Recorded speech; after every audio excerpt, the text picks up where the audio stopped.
Good evening. I'd like to welcome you to the Warwick District Council Planning Committee on Tuesday, 14th September 2021, and thank you for your attending. I'm Councillor Alan Bowe, Chairman of the Planning Committee.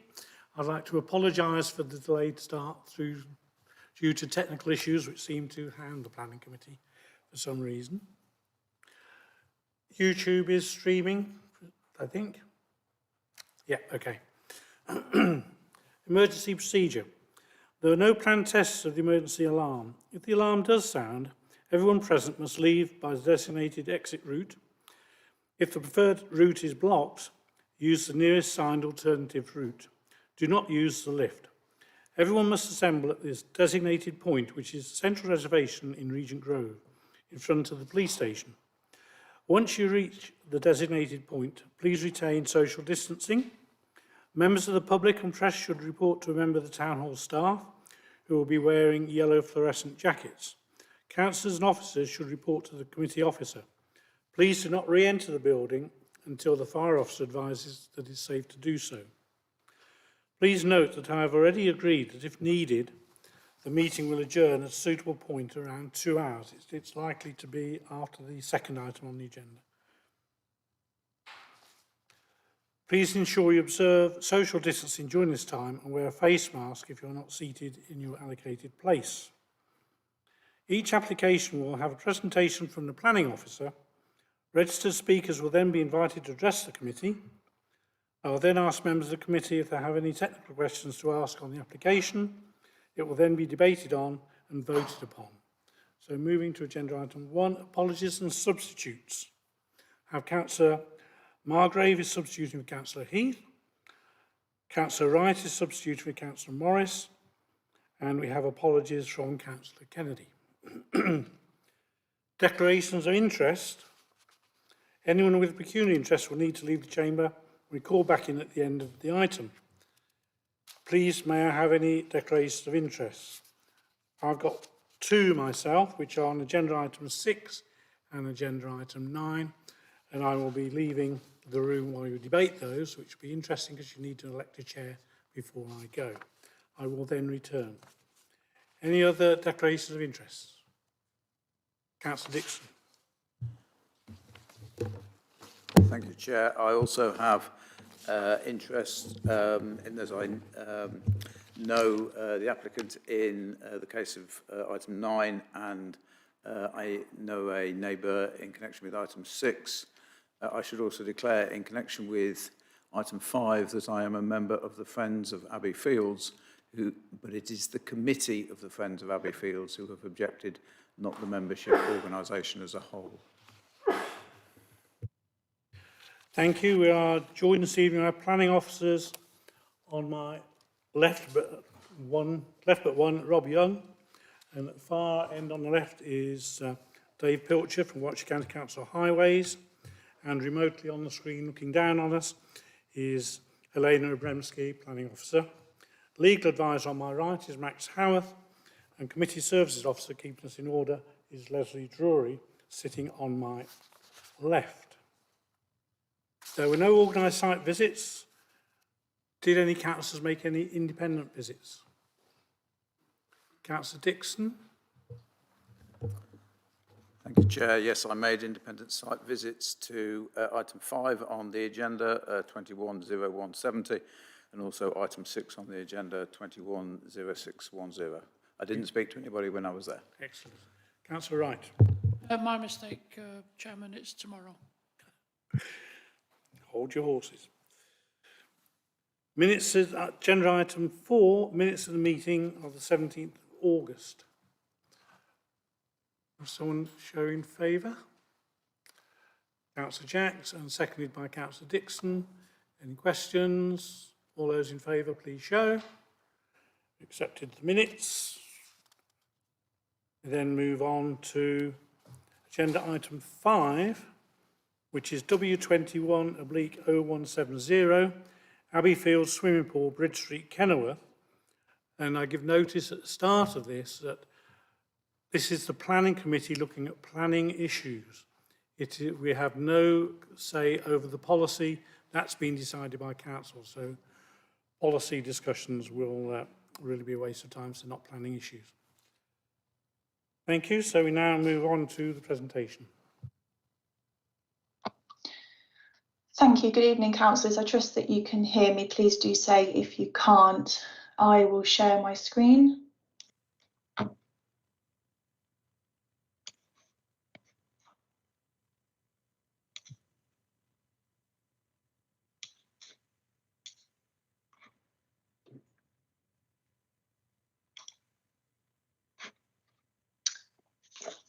I hope that that presentation is with you now. The application is for the demolition of the existing swimming pool and outdoor pool and the redevelopment of the site to provide 2 new indoor swimming pools and associated changing facilities with ancillary cafe, boundary treatments and landscaping. The proposal is at Abbey Fields in Kenilworth. The application is being presented to Planning Committee as Warwick District Council is the applicant and owing to the number of public objections. This is the application site outlined in red. The existing building is located here with the lake to the west, existing tennis courts and car parking area. Abbey Fields is an area of public open space and located within the Kenilworth Conservation Area. It contains a scheduled ancient monument and Grade 1 listed buildings. Abbey Fields is also a locally important park and garden. Local wildlife sites are located nearby to the site. The application site is also located within flood zone 3. This is the existing building, its frontage with little architectural merit. Some wider views from public vantage points within Abbey Fields. This is the side elevation. This is the view of the site from the lake.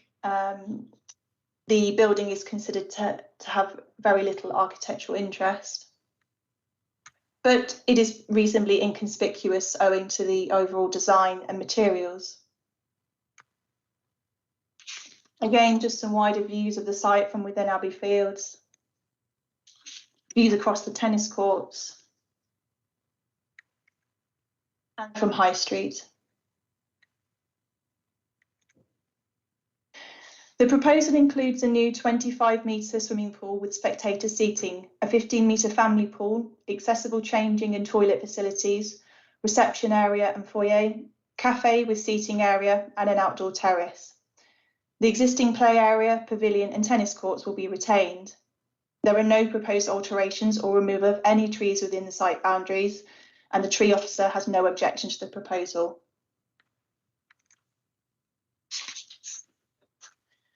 So this is just a zoomed in version of the previous plan. Here's the edge of the lake. This is the largest of the 2 pools with the smaller here.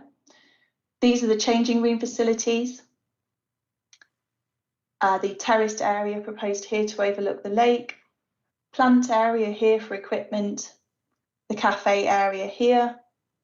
And the substation, which is proposed just here. The proposed building is predominantly a single-storey structure with a double height element over the pool area. The elevations are to be a combination of red sandstone and timber cladding. Glazing is proposed on the east, south and west elevation. An aluminium seam roof is sought with a zinc cladding also for elements of the roof structure.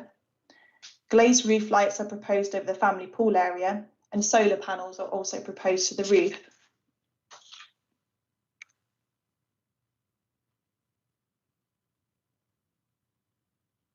And this is a detailed plan of the floor plan.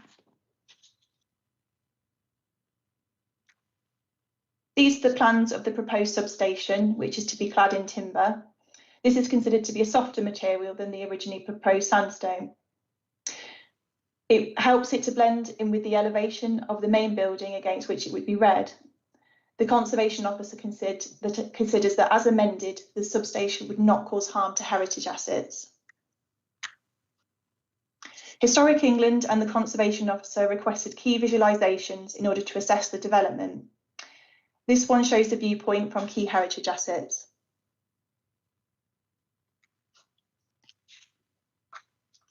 Amendments were made to the proposed materials for the north elevation shown here, and the substation at the request of Historic England and the Conservation Officer, which is shown here. It's modest in scale and blends well against the backdrop of the swimming pool building. The overall scale of the development remains similar to that of the existing building, whilst providing a sensitive but contemporary design using natural materials which are in keeping with the area. This is wider views of the site from behind the tennis courts. And again, wider views from higher ground levels. This is a view across the lake.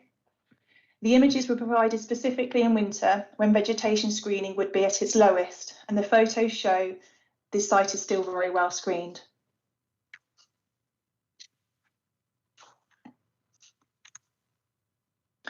Historic England and the Conservation Officer have no objection to the proposed development as amended and conclude that there would be no harm to heritage assets as a result of the proposed development.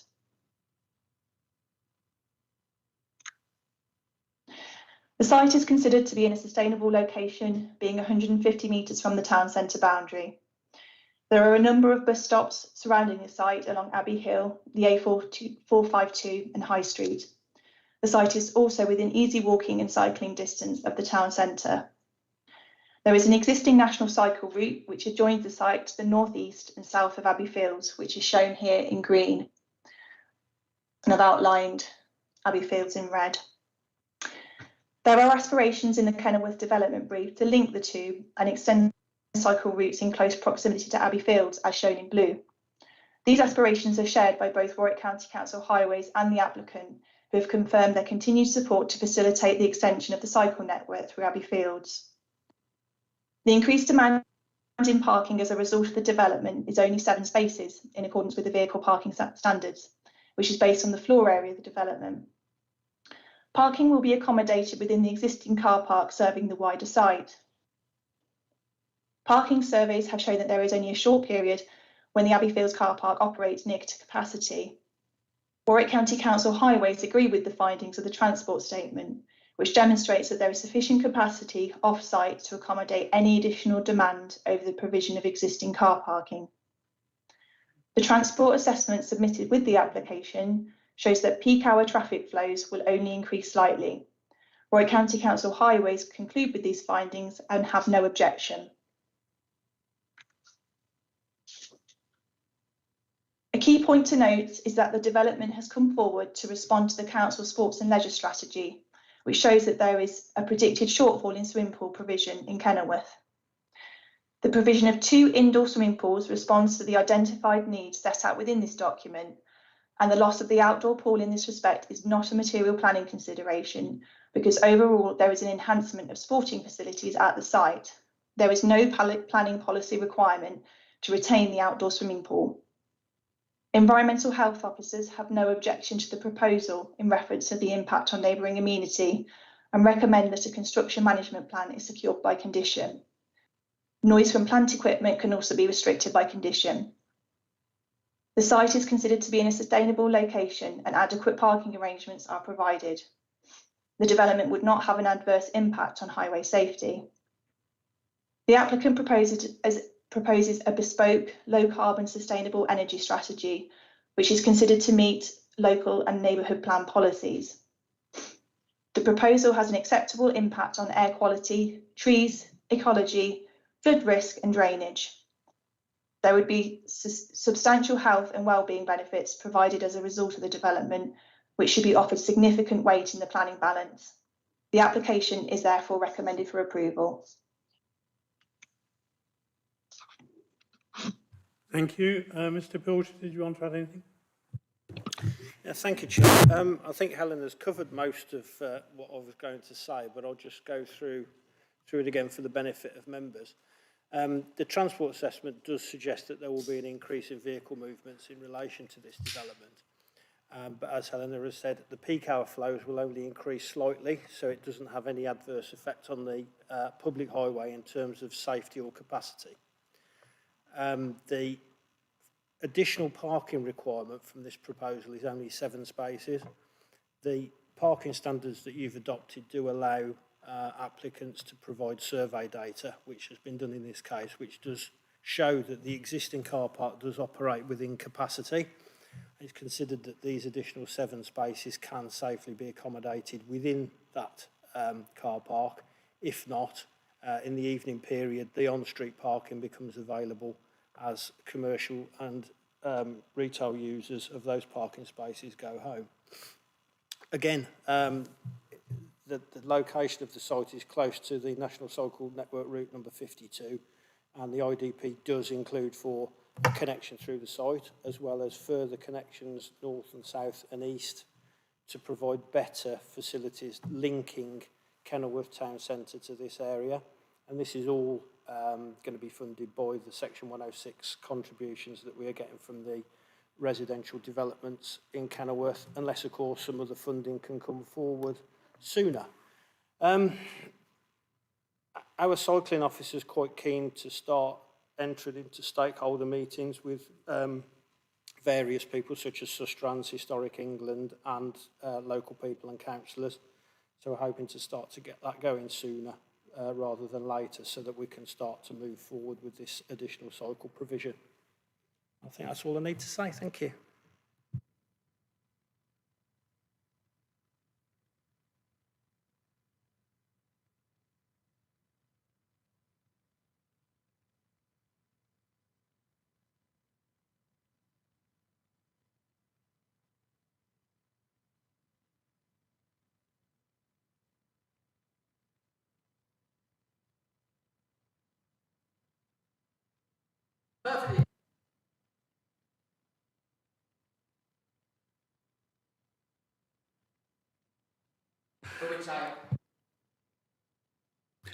Thank you. We'll move on to the speakers. First speaker we have is Mrs. Judy Brooke, who is an objector, and you have 3 minutes when you start. Can you switch your mic on and speak into it? Good evening. I'm speaking for the Kenilworth Lido Group. We believe the planning considerations regarding the principle of proposed change of use have not been fully addressed for the following reasons. Warwick District Local Plan, Policy HS2, states that development on or change of use of sports and recreation facilities will not be permitted unless an alternative can be provided that is at least equivalent. We do not believe a second indoor pool is an acceptable alternative to an outdoor pool. The proposed additional indoor pool is considerably smaller than the existing outdoor pool and will have limited use, offering swimming lessons for only the very young. An outdoor pool would have a far wider appeal to people of all ages and abilities and offer a whole range of sporting and community activities. In terms of accessibility, outdoor pools widen access. They are used by people who would not wish to swim indoors and feel intimidated by those spaces. WDC should be protecting this access, not seeking to narrow accessibility and limit choice. A high-quality outdoor pool could be constructed at a fraction of the cost of constructing a new building to house a second indoor pool. The current plan goes against the Council's sustainability policies and will leave a greater carbon footprint. If you take into account the monetary and carbon costs of building materials, transport, labour, heating and lighting the new building, as well as maintenance over its lifespan, it will cost more and be less sustainable overall than our proposed outdoor pool option. The Kenilworth Neighbourhood Plan designates Abbey Fields as local green space and seeks to protect it from inappropriate development. Constructing any additional buildings in Abbey Fields will only detract from the beautiful setting and should not be permitted. It is interesting to note that the National Planning Policy Framework requires that planning policies are based upon robust and up-to-date assessments of needs for open space, sport and recreation facilities. However, whilst there is a strategy in place for indoor sports and one for playing pitches, there does not appear to be any strategy in place to assess the need for the long-standing sport of outdoor swimming. We believe the importance of outdoor swimming has subsequently been dismissed and ignored, when in fact it should have be valued as an important district provision and a strategy should be in place. The Council's consultation report by Mace in 2019 shows that well over 65% of respondents favoured keeping outdoor swimming in Abbey Fields. In fact, across the 181 district councils in the UK, more than 100 are already operating successful Lidos, with many more outdoor pool renovation and improvement projects already in the pipeline. Can you draw your remarks to a close, please? So please, be brave. This isn't about towing the party line or following a decision others have made some time ago that they believe cannot be reversed, or accepting outdated or flawed data. This is about looking at the bigger picture, what is happening now across the UK, and what is best for the environment and our community. Thank you. Thank you. Now call on Mrs. Ruth Colgan, 3 minutes. And speak into the mic.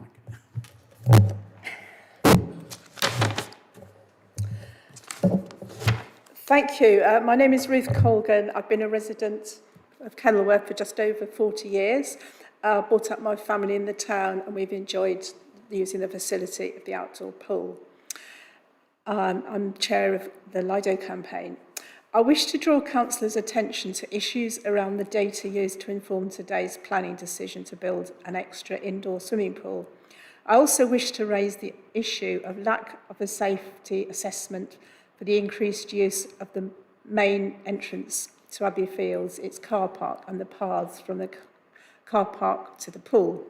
Warwick District Council presented their argument that the need for more indoor water space is superior to keeping an outdoor pool under the material planning conditions paragraph 6.8.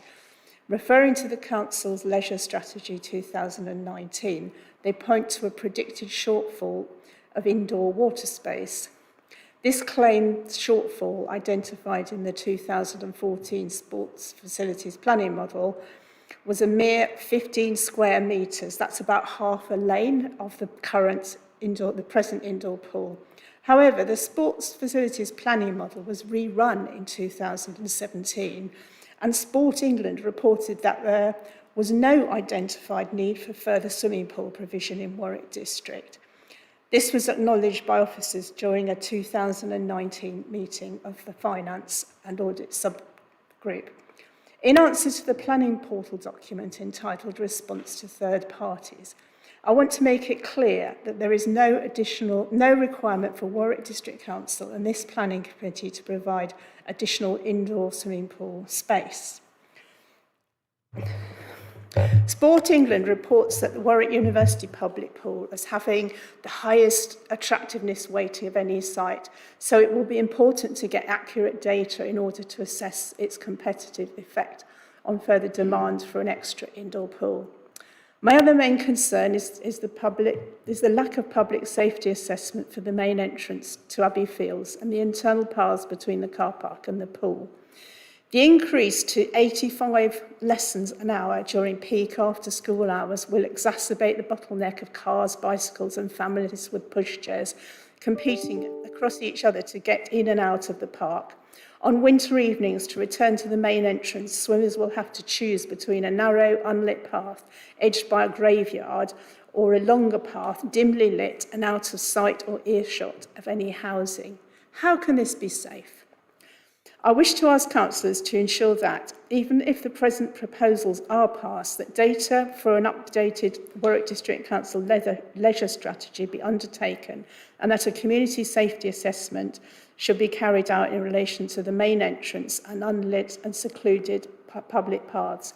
These to be made a condition to be obtained before the project is allowed to progress. Thank you. Thank you. Good timing. Now call on Mr. George Martin. You have 3 minutes from when you start. Thank you. Good evening. At a meeting of the new full council in June 2019, councillors unanimously agreed to declare a climate emergency, and as part of that becoming a net zero carbon organisation by 2025. It's 26 months since that was agreed, and in that time, not one building has been passed to be net zero carbon.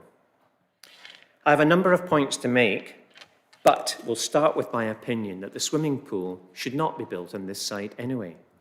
You will all be aware of the intense rainfall that's occurred in many Western countries, and my view is that the pool will be subject to inundation in a matter of time. Returning to energy efficiency and carbon reduction, I'd refer you to the following statement in the sustainability report within the documents. Quote, "The measures being proposed will deliver the highest standards of sustainability aligned with the Council's climate change commitments. The highest standards, ladies and gentlemen, are net zero carbon, and the design of this building is most definitely not net zero carbon. The documents correctly state that BREEAM accreditation is the world's leading assessment tool for buildings. The documents then go on to say that the decision is not to use this accreditation system. It seems clear that the proposal is to cherry-pick some credits from BREEAM Excellent, and even then, only half of the available energy and carbon credits are being considered. I suggest that if the building is to get even close to design targets and minimise the performance gap, then the highest BREEAM accreditation system should be used, which is BREEAM New Construction and a bespoke method. Accreditation is of the utmost importance if the performance gap is to be reduced. In conclusion, it's just 7 weeks until COP26. I strongly urge the Planning Committee to defer this application for the following reasons.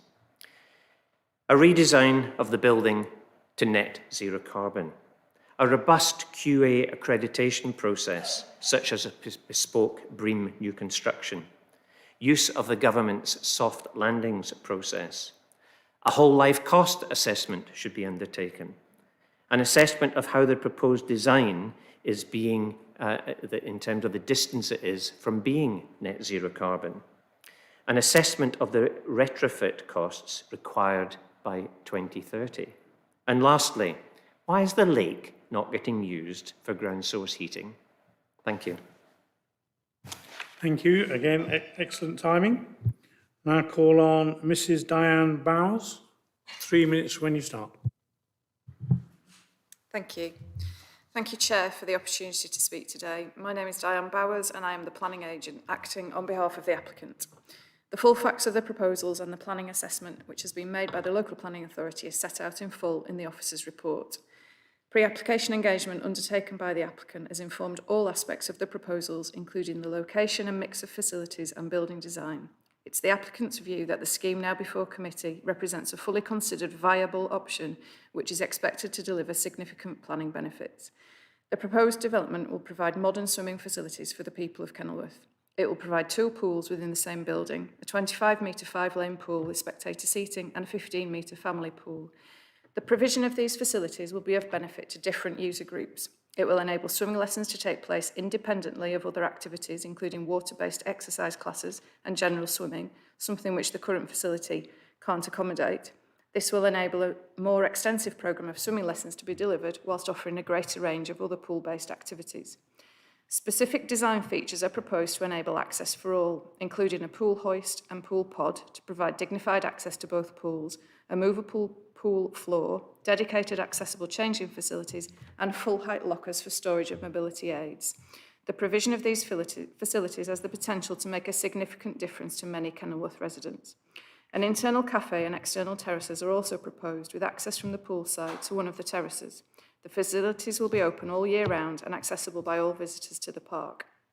The Warwick District Council Indoor Sports and Leisure Strategy identifies that there is a forecast demand for swimming pool provision in Kenilworth, which will exceed supply over the period to 2029. Local Plan Policy HS5 provides explicit support in principle for new and improved sport and recreational facilities, subject to any new proposal being able to A, demonstrate a shortfall in provision as identified in the strategy, and B, support town centre first principles unless there is a need to enhance an existing facility and it can be shown that the site is accessible by means other than the private car. It is the applicant's view that the requirements of Policy HS5 have been met in full. The application is supported by comprehensive technical analysis and supporting information which demonstrates its acceptability in planning terms. Since the submission of the application, the applicant has made changes to the scheme in response to matters raised by consultees. These include amendments to the building design and materials, responding to comments made by Historic England and the Council's Conservation Officer. The proposals accord with adopted local and national planning policies as set out in the Warwick Local Plan, the Kenilworth Neighbourhood Plan and the National Planning Policy Framework. The planning application has been subject to a full and proper consultation process by the local planning authority, including re-consultation where appropriate in response to new or supplementary information. The scheme is subject to no objections from statutory consultees. Planning conditions are proposed which will ensure all material interests are protected, both during construction and operational phases. In conclusion, in our view, and in accordance with paragraph 11 of the NPPF, which states that proposals which accord with an up-to-date development plan should be approved, there is no valid planning reason why this application should not be approved. Thank you. Thank you. Mrs. Emily Naismith, 3 minutes when you start. Good evening. Thank you, Chairman, for giving me the opportunity to speak here this evening. My name is Emily Naismith. I'm a local mum and campaigner for Changing Places, a charity that helps disabled people in the community by providing accessible, hoisted changing areas and toilets. I was involved in arranging the changing place that was built in the Royal Priors in 2017. I would like to give my own views on the application, to which I have received a great deal of support from the community, who have strong opinions that this facility is needed in this area, including families like mine that have a child with disabilities who loves to swim. It is important for Chloe's health and development that she has the facilities available to her so she can continue swimming. As Chloe grows, it becomes increasingly difficult to take her swimming. If this facility is built, it will allow everyone to access to it. This facility will include a changing places changing room that will aid those with additional needs, the privacy and accessible equipment for them to change in order to use the facility. This will also feature accessible toilet facilities within the changing area. When Chloe was around 4 years old, I remember saying to another SEND mum about how I'd probably be able to continue to lift Chloe for a while. I will never forget the comment back, as she gets bigger, your world will definitely get smaller, and that has become more of our reality. In other swimming pools within the county, I have to change Chloe on benches, and I've had to change her on the floor due to lack of facilities available. Chloe is now 9. When the new facility is built, it will allow people to get changed more comfortably, and with the available equipment, they can be taken on the hoist used in the changing place and transferred straight into the pool. This will also work in the reverse order when exiting the pool to the changing room. For people with mobility issues who have difficulty in using steps or ladders, they will have access to use the pool pod system to allow easier access to transfer into and out of the swimming pool. The new pool will also feature graduated steps into both pools, allowing easier and safer access to the pool for those that need it. A movable floor will be built into the family pool to accommodate all levels of ability, those that require a varying depth of water depending on the requirements of the user, including children that don't have a disability, young babies or young children who have low confidence in the water. It is also able to accommodate more space to allow groups, allowing schools to use the facility. This facility will allow those who have recently watched Team G Paralympic swimmers and have been inspired by their 26 medals, including 9 gold medals, to aim to be the next Olympians or Paralympians, as they will have the facility in which to learn to swim and to train in. There will be level access into and throughout the building for wheelchair users, and dedicated disabled parking right outside for access. There will also be a dedicated area for the storage of equipment and wheelchairs within the facility. More activities like aqua aerobics in the family pool for those who prefer the support of water as they exercise without interrupting lane swimming in the main pool. Can you draw your remarks to a close, please? Both aqua aerobics and lane swimming provides vital exercise for older customers. It will also bring extra visitors to Kenilworth. This pool provides a catch-all pool. Nobody is excluded. On behalf of all of those people, I ask you to grant this wonderful new building planning permission. Thank you. Now call on Councillor Liam Bartlett, who's classed as the applicant. Thank you, Chair. I would like to address the committee tonight on behalf of the District Council as the applicant and as portfolio holder for culture, leisure and tourism. Abbey Fields Leisure Centre is, I am afraid to say, an outdated, tired leisure centre which is frankly in desperate need of redevelopment. This application provides a unique opportunity for Kenilworth residents and residents of the wider district to benefit from a considerably enhanced, modern facility which is fit for the future. In preparing the application, as you've heard, the Council has considered a number of options. It has undertaken extensive engagement, and that process has informed all aspects of the proposal: the location, the mix of facilities, the building design, and the external landscaping. And the scheme you have in front of you represents that fully considered best possible solution, but most importantly, it is a viable solution. This is evident, the consultation is evident from the fact that both the statutory consultees and members of the public have fed into this process and has resulted in changes that have meant that the design has subsequently been changed. And as you've heard, the north elevation has changed. There have been changes to the proposed materials for the pool building, the substation, and amendments to external lighting.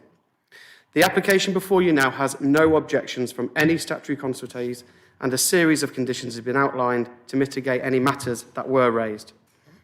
We must also recognise that this application will address the predicted shortfall in swimming pool provision in Kenilworth, as identified in the Indoor Sports and Leisure Strategy, and it's clear from and evident from enhancements that have been made both to Newbold Common and to St Nicholas Leisure Park that this District Council has an excellent track record when it comes to enhancing, modernising its leisure facilities. The refurbishment of each of those centres was recognised as an example of national best practice by Sport England. Last week, I stood next to a family in Newbold Common who were talking about how they had decided to move their child's swimming lessons from Abbey Fields to Newbold. They found Abbey Fields pool to be dingy, cold and out of date. That is not a leisure centre that we can be proud of, and that is why I am delighted to be supporting these proposals and this application that is coming forward.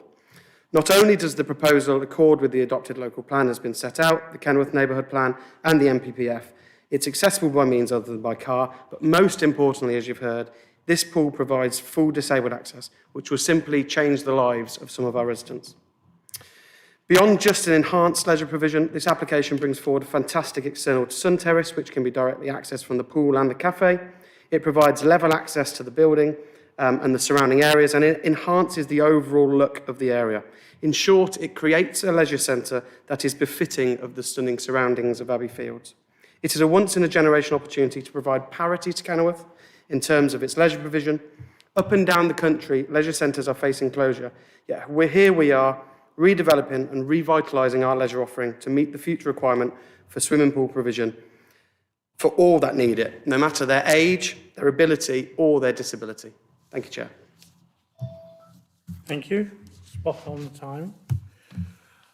Now over to you, members. Any technical questions? Start with those. Councillor Jacks. Thank you, Chair. Yeah, this touches on a point raised by an objector concerning lighting and safety along the main route into the site. So my question really goes to the highways officer, really just to confirm that if planning is approved this evening, that there would be kind of a serious look at integrating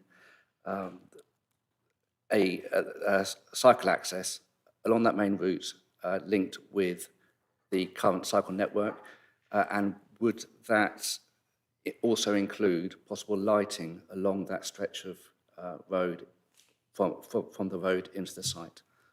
Thank you. Okay, firstly, can you hear me? Can you hear me? Okay.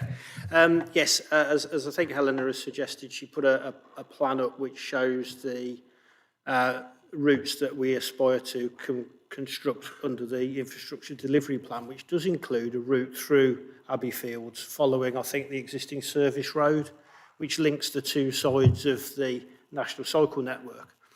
As part of that, there will be a requirement to adequately light that cycleway in line with the relevant standards for safety purposes. So yes, when that cycleway comes forward, that footway link will be lit properly. Okay, thank you. Councillor Dixon. Thank you, Chair. I have several concerns with this application. Three in particular, a strategic one and two practical ones. But actually, I do want to thank the planning officer for all the work that's gone into this. This is a major capital investment that's been proposed here in the district, we're focused here purely on the planning issues this evening. First of all, if I can deal with the strategic questions, I wonder if Mr. Bramsky can first of all explain why HS2 is not a relevant policy here. I noticed it's not referred to at all in the report, and yet on reading it in the local plan, it does appear to be relevant. Policy HS5 is quoted, and it talks about enhancing an existing facility. Now, last time I checked the dictionary, the word enhance means to increase or further improve, but actually we're not doing that, are we? We're demolishing and constructing a new facility, a facility that, notwithstanding what Councillor Bartlett said, is still described by everyone active on their website as absolutely fantastic. I actually think that most people probably would challenge that statement, but it is still there. So if enhancement is not a relevant issue here, could it be argued logically that it's not an appropriate location? Mr.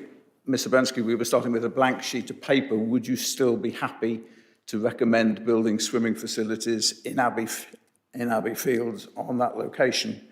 And the third element of the strategic issues I've got relates to the Abbey Fields management plan, which ID Verdi have been working on for 2 years and is still not yet produced. And that sets the context for Abbey Fields. I wonder, Mr. Bramsky, if you would be much happier to recommend this proposal if that Abbey Fields management plan was in place, so that we could see what was proposed for the management of the site. Those are my strategic questions. I do have some practical questions too. Thank you, Councillor Dixon. So your first query was on the relevance of local plan policy HS2 and HS5. Local plan policy HS2 really focuses on the assessment of loss of open space, sport and recreation facilities. So the overarching aim of that is to protect those facilities. So that is why it was not referenced in the report. HS4, in my view, is more directly relevant. Sorry, HS5 is more directly relevant in this instance. It is a proposal for new and improved facilities in that respect. So I do think that that is more relevant in this instance. So hopefully that addresses that point. You were asking me if we looked at this with a blank sheet, would we still be recommending approval or considering the development of this site? It's not a question I can answer. We can only assess the development which is in front of us. So, you know, we'd be looking at very different material considerations if we were starting with a blank canvas. And the Abbey Fields management plan, I understand that that is still in progress. But at this point in time, we do not know when that will come forward. So it would not be reasonable or fair to hold up the development in terms of waiting for that to come forward. Thank you, Mr. Bemsky. Yeah, I'm still slightly confused why we can agree this without having a management plan in place. And I still struggle with the definition of enhancement. But can I move on to my practical questions? Thank you, Chair. The first one relates to the site of the proposed new swimming pools adjacent to 2 children's play areas, one of which is fenced off and the other is open, and also 4 municipal tennis courts and a basketball court. These are, as I'm sure you know, popular amenities for both Kenilworth residents and visitors to the town. And my understanding, although I couldn't actually see it in the report, is that the tennis courts and the basketball court will be used during the demolition and construction phase as a compound and therefore will be out of use. This happens to coincide, of course, with 2022 when we're meant to be encouraging more sporting activity, not less. I wonder, Mr. Bemsky, would the applicant ensure that access to the play areas, both of them, is preserved during the demolition and construction phase? And also, how long after the new swimming pools reopen will access to the tennis courts and basketball court be restored? I can't see any conditions to that effect. So, yes, there is the potential for the tennis courts to be used as a site compound. That is not definitive yet, but obviously the construction works would involve construction vehicles, etc., needing to be parked and materials to be stored somewhere, and that needs to be done in a safe manner. I understand that the applicant is in conversation with other providers about the potential for provision of tennis elsewhere within Kenilworth. There's also, I know that there's a full basketball court at the Kenilworth Centre and a single hoop court at St John's Playing Field. So essentially, what the applicant is doing is ensuring that there would be alternative provision elsewhere during the construction phase. You're right, there is no requirement at this point in terms of the detail submitted or definition of when the existing facilities would be able to be accessed again after the construction phase, but obviously that will form part of any construction management plan coming forwards. Obviously the intention is by the applicant is not to reduce the existing on-site facilities, but like with any development, there will be impacts in terms of during the construction phase, but that will be temporary, and the applicant is doing all they can to provide those elsewhere during the construction phase. So just to clarify, the basketball court you're suggesting moved to the Kenilworth Centre. Unfortunately, I know the Kenilworth Centre, well, not unfortunately, I do know it very well. You cannot use that as a basketball court because it has a net over the roof of it, so that option won't work for the applicant. Can you just go back to the question of the play areas, because I don't believe you answered my question. Will or will not access to both of those play areas be preserved during demolition and construction phase? It hasn't been determined yet, Councillor Dixon. As I said, the construction management plan forms a part of the condition, so that would suggest and that will confirm exactly where those areas will be. But at this stage, nothing is set in stone, so that will be detailed as part of the construction management plan. Okay, so you're asking members to sign off on that basis that it will be determined in the construction management plan. My final question, if I may, Chair, relates to parking and highway safety. I'm sure other councillors will have questions about design, drainage and environmental issues. The report and the transport assessment acknowledges that the number of visitors will increase, I think, from a number between 169 and 251, and that there's a demand for car park spaces of 240. Abbey Field's car park, I think at least according to Parkopedia, has capacity for 108 car park spaces, and I think you're suggesting in the report that any excess, that gap will be catered for both by residential roads and Square West car park. You also suggested, I believe, that Abbey Field's car park, the use of it by local commercial entities quietens down at the end of the day and at the weekend.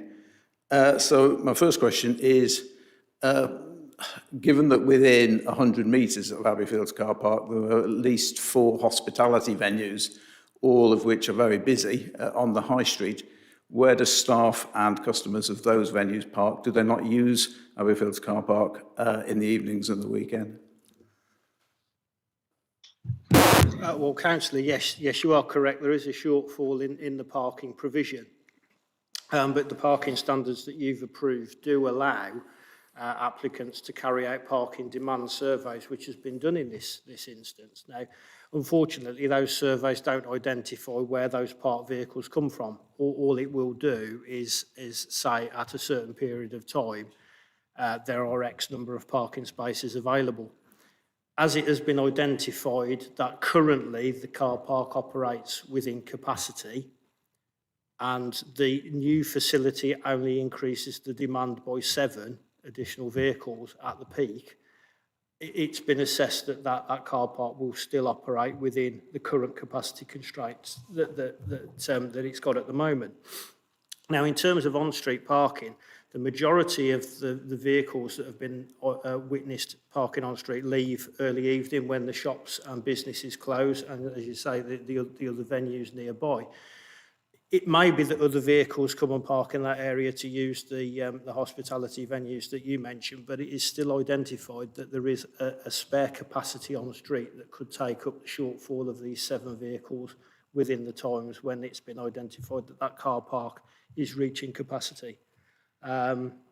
That's about all I can say, really, because it's been demonstrated to our satisfaction that it will work. Thank you, Mr. Pilcher. If I may, Chair, I have just one final question. Then I hear, as members, we have to rely on expert views of the transport assessment. If I can go on to the use of Square West car park, which I think Mr. Bremski described as being within easy walking distance, I wonder if you can just advise members how many major traffic junctions anybody walking from Square West car park will have to cross, and how steep the hill is down that people will have to walk to the swimming pools and walk back from, and whether when they're having lessons on a late winter's afternoon or early evening, whether that path is lit or not. I think the Square West car park is to the west of the High Street. Is that correct? Am I thinking of the It's right absolutely nowhere near the High Street. one? Oh, isn't it? Oh, no, sorry. I mean the High Street, the Warwick Road. Correct. Yeah. It is a distance away, but the maximum walking distance that we operate under the Manual for Streets is 400 metres. I believe it would be within that walking distance. Now, as I say, the car park at Abbey Fields will operate within capacity for the majority of the time. The number of vehicles that would need to park in that parking facility will be very, very few indeed. And although it is a distance away, there is a steep hill and there are several junctions to cross, I think that the likelihood of people parking there to use this facility would be very low. Okay, perhaps I can give you, Mr. Pilcher, my expert view as a grandparent. 2 weeks ago, I walked from Square West car park to the swimming pools with a 2-year-old toddler and a baby in a pushchair. It's not a pleasant walk, and I think it would be completely unrealistic, unreasonable, and actually bordering on irresponsible to expect people to do that walk across 2 major junctions and down a steep hill in order to go to swimming lessons. Are you really convinced that that is safe? Councillor, with respect, the parking survey identifies that for the majority of time the existing facility at Abbey Fields operates within capacity, and that there are on-street parking facilities that can cater for the 7 vehicles that is the additional demand at peak. As I've just said, I don't think that the need to park in the Square West car park is very high at all. That's all I have, Chair. Thanks. Thank you. Can I also remind you about the climate emergency we've declared? We're also looking at sustainable travel, and it strikes me as a little odd that if people do be keeping fit, the majority of them will still drive there, when we ought to be looking at, if the routes aren't safe, getting the routes made safe. That's what that's all about. On your point about the play areas or play equipment availability, if you feel that is important, I suggest that you draft a condition which we could consider, even if it's one that gets included within the documentation that you're going to do. Councillor Jackson. Okay. Thank you, Chair. My question is also on highway safety and capacity. At the bottom of page 14, it says that owing to the type of use of the site, the peak hour flows will only increase slightly. Therefore, there will be no adverse effect on public highway in terms of safety or capacity as a result. Does that mean that it's expected that the new development will be busiest during normal working hours and weekends, and therefore outside of morning and evening peaks? I guess that's a highways question. Essentially, yes, Councillor, that's correct. The majority of use will be evenings and weekends rather than during the AM and PM peaks where the roads are busiest. Okay. Thank you. Councillor Quinney. Yes, thanks, Chair. I'd like to go back to parking in a moment, but I'd like to start by asking a question on what I think is the most concerning argument put up so far tonight and in the discussions leading up to tonight, which is that this project, one of the biggest projects we're launching, was it 26 months after we declared a climate emergency, is not carbon zero, as we committed to achieve, as was so eloquently stated by a speaker this evening. So my first question is a factual one. It's 33% less per square metre than the current building. How much in absolute terms is it, the new one, in terms of emissions compared to the current building? Because it's a bigger building, is it not, in terms of footprint? So what's the absolute difference between emissions of the new one and emissions of the current one? I don't have that information for you, Councillor Quinney, but I really must reiterate there is no planning policy to insist that this building has to be carbon neutral. Well, with respect, there was a council decision that we were going to try and achieve that, and here is a first council investment, one of a really big investment, one of probably the biggest we're going to have for a few years, in which we're not achieving it. So I just underline that, which is a point that has been made already. But is it possible to tell me what the percentage increase in the floor area is of the new building compared to the current building, and then we can work it out? I'd have to make the calculations, which I can try and do quickly in a moment. Yeah, but Councillor Quinney, with respect, whilst Warwick District Council, as the applicant, have declared a climate change emergency, you as councillors on the planning committee are required to assess the application in line with national planning policy framework, local planning policy framework, neighbourhood plan and any other associated documentation, not against Warwick District Council's climate change emergency.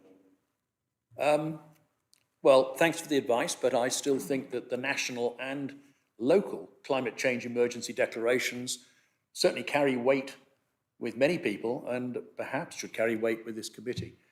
Whatever the traditional way of approaching decisions like this, it's a major issue for us all, and here's an opportunity which many of us would rather not miss, with respect. So that was the first question.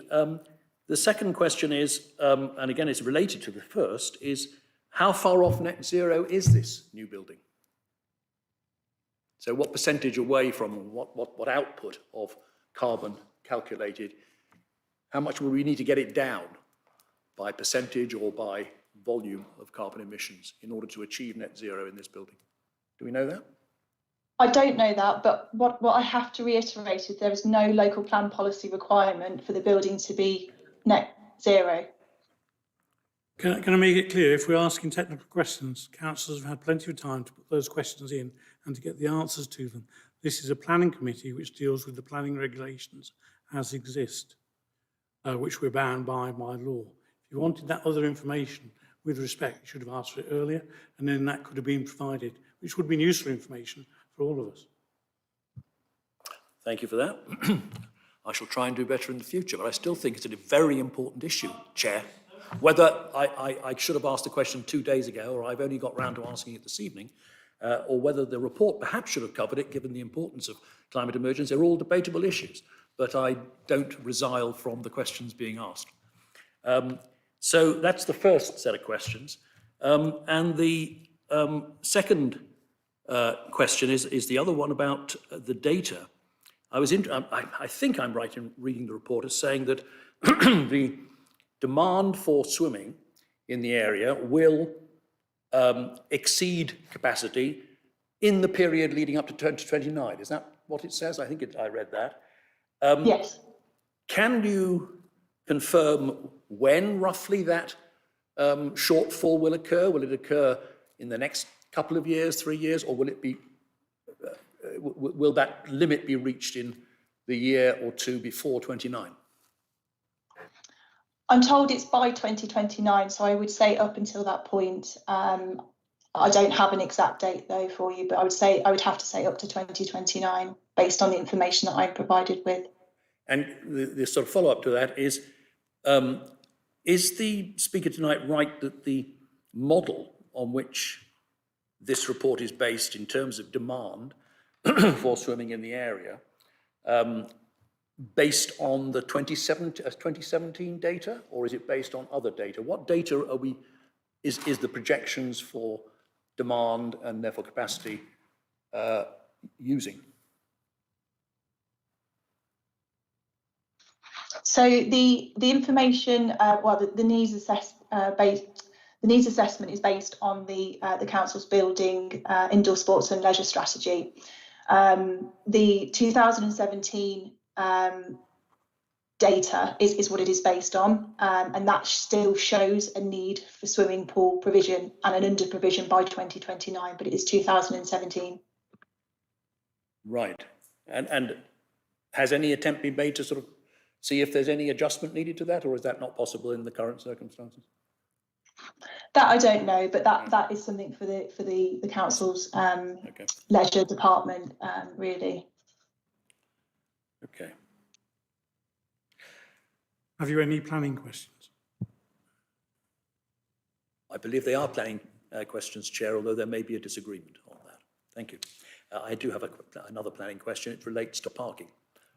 And I'd just like a factual check on this. My reading of the document and the other documents associated is that the current parking capacity in Abbey Fields is 82 spaces, is that right? Although somebody quoted a different figure. Yes, I understand that's correct. Yes, I understand that's correct.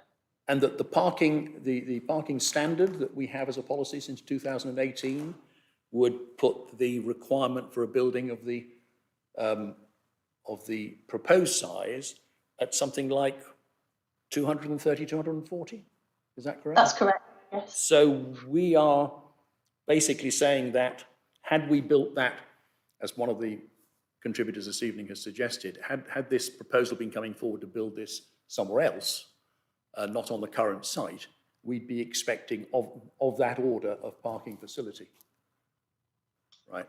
Yes, that's correct. So we're about 70% short, yeah. What I would say, Councillor Quinney, is obviously a material planning consideration are the existing arrangements, and in terms of a planning assessment of the application, what we have to look at is the increased demand. So what is the increase from the existing situation to the proposed situation? And as I outlined in the report, in terms of relating back to the vehicle parking standards, in terms of the increase in floor space, it is 7 spaces. So that's what the key number is here in terms of the increase is an increase in 7 spaces.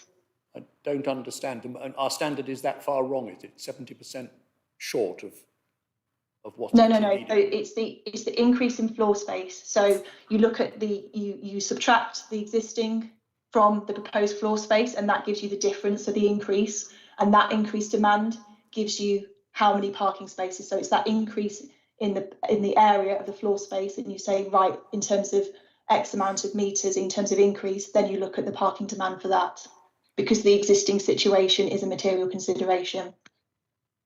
Right, and just to check then, we don't know what the increase is from the current floor space to the new floor space, but are you saying that the 82, which is related to the current floor space, is adequate? I mean, that brings you another question, actually, a related question.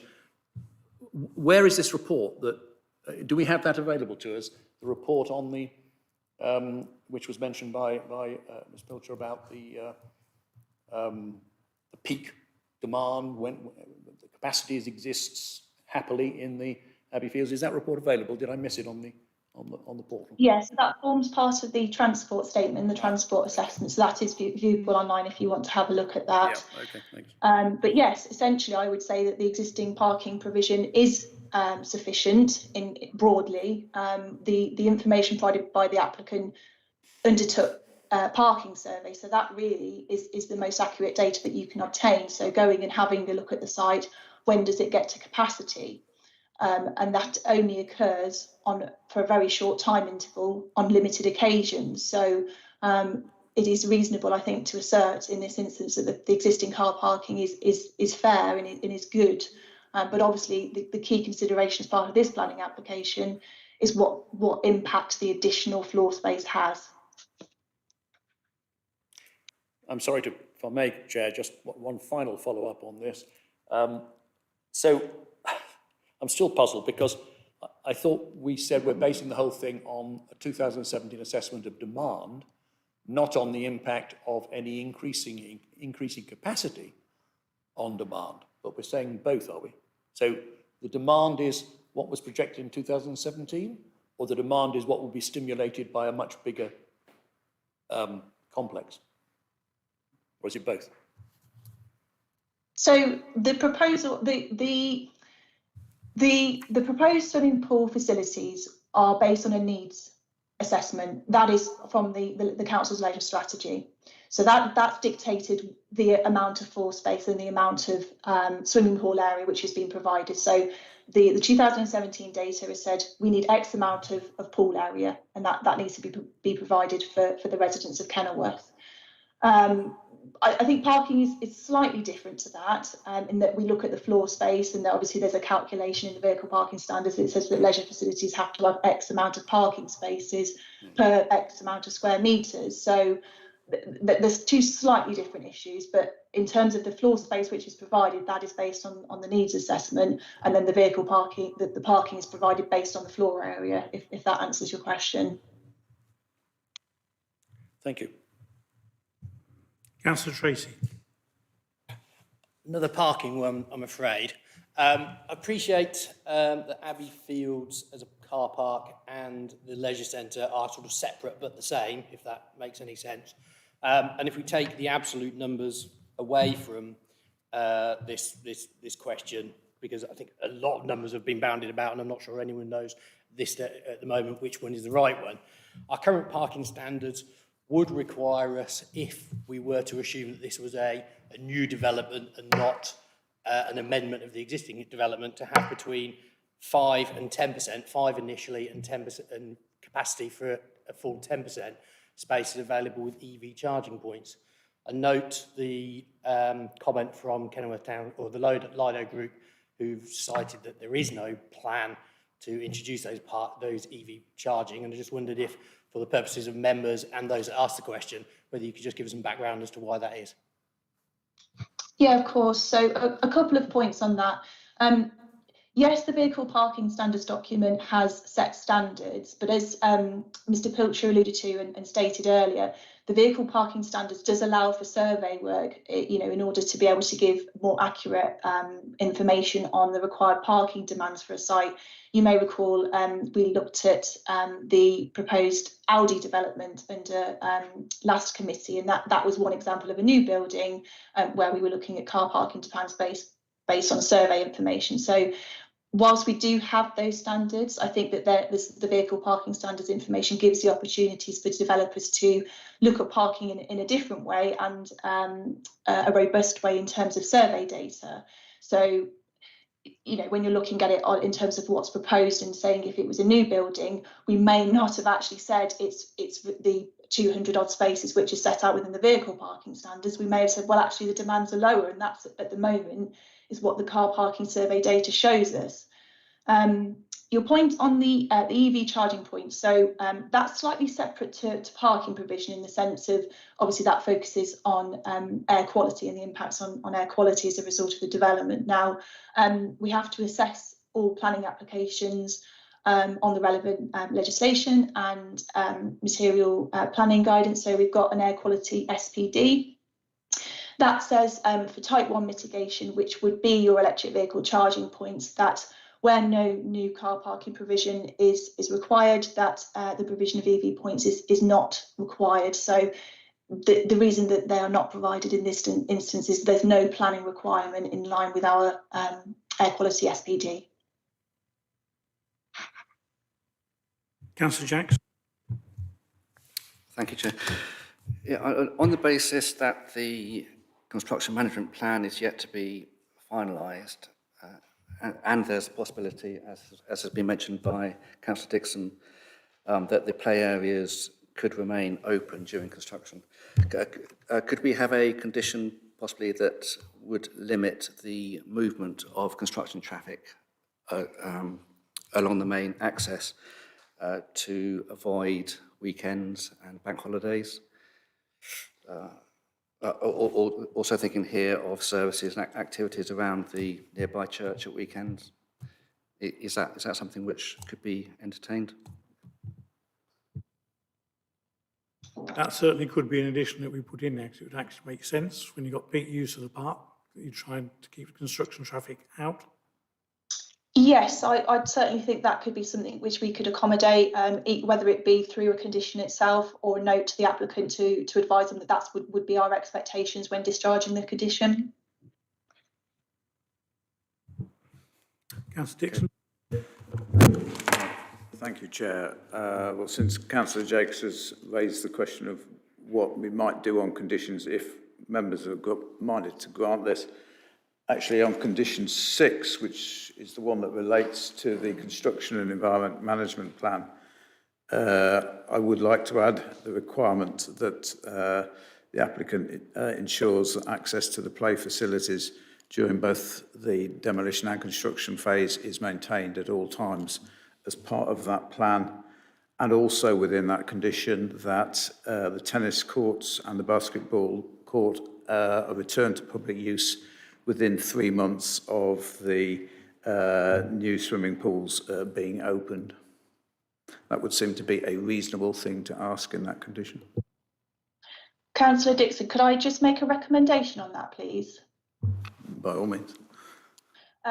Condition 6 is for a construction environmental management plan. That relates more to the impact on protected species, so ensuring that they're not harmed as a result of the development. If you were looking to make changes, I would suggest that it would be to condition 4, which is for the construction management plan. Although they sound similar, they do seek to achieve different things. Yes, noted, thanks. Councillor Tracy.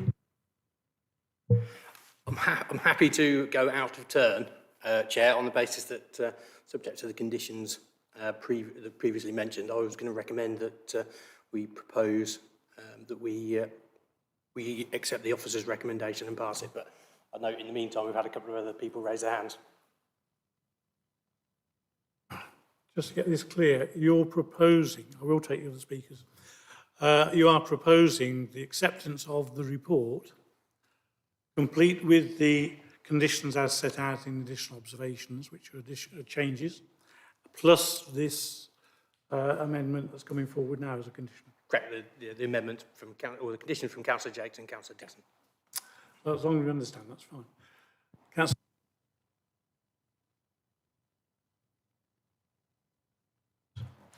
Thank you, Chair. I just have 2 points that I want to say here that I was looking at the design and access statement where Councillor Cooney has told about the existing building footprint. There's a difference between 575 square meters. And anyway, so the main thing I want to say that the people, I will go with officer's recommendation because of 2 reasons. The people having mobility issues have better access, and there is a 33% reduction in carbon emission per square meter, which is improvement, but not according to the climate emergency which we have declared. But there's still an improvement which is fair enough, so I would go with the officer's recommendation on this. Thank you. Thank you, Councillor Jack. Yeah, so we have a proposal that's... Oh, sorry. Councillor Wright. Within the speakers today, there's been a lot of discussion about various elements that are not actually part of the planning process and part of the planning regulations, which you, Mr. Chairman, pointed out completely. The other elements that have been pointed out regarding the operational aspects, there's 2 real aspects to this in terms of its operation. There's the construction phase, which my colleague, Councillor Tracy, has actually already put an amendment forward, and actually the operational phase when it actually becomes live and do it from there. And they're 2 totally different things, really. The most important one in the planning element of it, because the other one is predominantly a strategic operational element, is actually the control of the development of the facility. And I think what Councillor Tracy is proposing is it's absolutely right and proper that it becomes a condition within the 106 elements of it that can be managed from there and put forward. And on that basis, I would support basically what Councillor Tracy has put forward. Thank you. Councillor Ashford. Thank you, Chair. Highways have raised no objections to this. Could I just ask, it's quite a sort of a tight site, basically, for parking and vehicle movements. Could I ask where big vehicles visiting, or school buses and other larger vehicles, where do they set down on the actual highway itself? Or is it actually in the car park, or have they got a designated place within the car park itself? I believe, Councillor, that the car park's an existing facility. I'm not sure where current large vehicles park in relation to the existing facility. I wouldn't think that they would be parking on the highway, although there is a bus lay-by on the road adjacent to the car park entrance, which could be used as long as it didn't interfere with the scheduled service. But I think in reality the coaches will drop off within the car park itself. Councillor Margaret. Thank you. I wasn't going to mention car parks, but just, it might be a technical question. If it turned out the car parking wasn't sufficient, does the site have any capacity to extend that car park?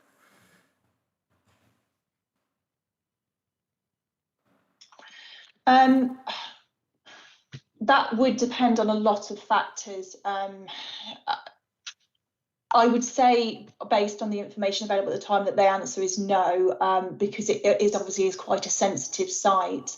But I'm not sure on that. It doesn't form part of the red line site, so I think you just have to take it on the basis of the parking provision as it is proposed in the application, and that there wouldn't be opportunities in terms of this application. Thank you. And the second question is about the flood risk, and the report seems to say it's all okay, but has this site been subject to flooding in the past, and has it affected the building? Perhaps like maybe in the Easter floods that year, many years ago? I consulted with the Environment Agency and the local lead flood authority, and both have confirmed that they accept the findings of the flood risk assessment. The honest answer is I don't know if it's been subject to flooding, but it's what we would classify this is a less vulnerable development. So it's not, for example, like housing where people are residing in, and the building has been designed to be higher in terms of the finished floor level. So there is improvements in terms of safety with this site. Okay, thank you. I guess someone at the council would be aware, being a council property, whether it had flooded in the past. Most likely, yes. The last speaker, I think, is Councillor Dixon. Thank you, Chair. I still struggle with a number of issues associated with this application, but I'm minded that as planning committee members, we have to take evidence from expert advisors in terms of Mr. Bramsky and Mr. Pilcher. If I could just refer to condition 14, which talks about the production of a travel plan, which presumably will be submitted by the applicant within a 12-month period, within 12 months of first use of the site. Can I just ask that if members of the committee are minded to grant this application, that the word safe is added to that so that it reads, will encourage safe and low emission sustainable travel. It may appear odd to add that word, because I'm sure we wouldn't want an unsafe travel plan, but having walked from Square West Car Park, I do not believe it to be safe. Just before we move to vote, I believe Helen wants to speak. Yes. Thank you, Chair. Just on the proposed amended or additional wording of conditions proposed by councillors, I just had a few concerns about the safety in terms of limiting the access to the site if it was done on a permanent basis. I certainly think it's more than reasonable to ensure that access is not restricted on bank holidays, weekends. That would be absolutely fine, as Councillor Jack suggested, but I do have a few concerns about the impacts, potentially restricting it sort of consistently across the development. So that is just one thing to bear in mind, perhaps. I believe the restriction was bank holidays and weekends only. Yes, I think that's reasonable. Which is fine. So we now have a proposal to accept in line with the officer's recommendations with the conditions as listed on the additional observation sheet, plus the additional condition from Councillor Jackson and Dixon and others. Which have we got a note of that? Just a quick reminder. Councillor Jackson, quick reminder of your condition. Yes, that we propose to limit the movement of construction traffic along the main access route over weekends and bank holidays. Yeah. That's fine. So presumably that wouldn't in itself prevent some construction work being undertaken on the site at weekends, just no movement of traffic. Yeah.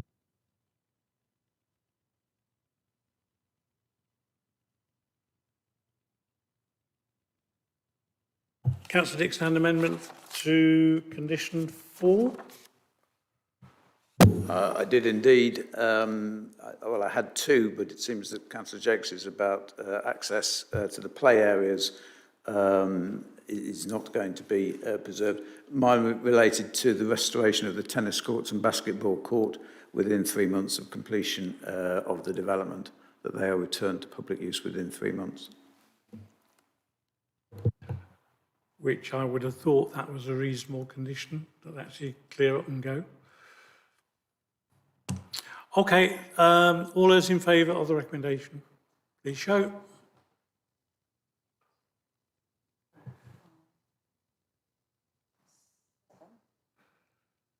And those against?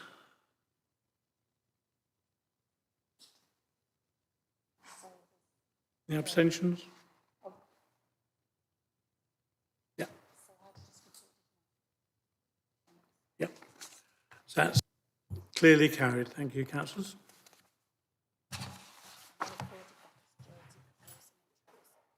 Yeah. Can I ask, because of COVID restrictions, that the swimming pool people vacate so we can clean? Thank you.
Thank you, councillors. Just having cleaned down from COVID. We now move on to agenda item number 10, which is TPO 566, 2 Fernhill Drive, Royal Empton Spa. Thank you. So this relates to a tree preservation order. We don't get that many of these come to planning committee. So just a very quick recap on how it works is there's delegated authority to make a provisional tree preservation order. So officers do that. Then that lasts for 6 months and consultation is undertaken on the provisional tree preservation order. And then there's again delegated authority to confirm the tree preservation order unless there are objections to it. And in this case, there's been objections, so that's why it's come to yourselves to make the final decision in relation to whether to confirm the order. So the decision you'll make tonight will be either to confirm the order or to not confirm it. If you don't confirm it, then it just lapses at the end of the 6-month period.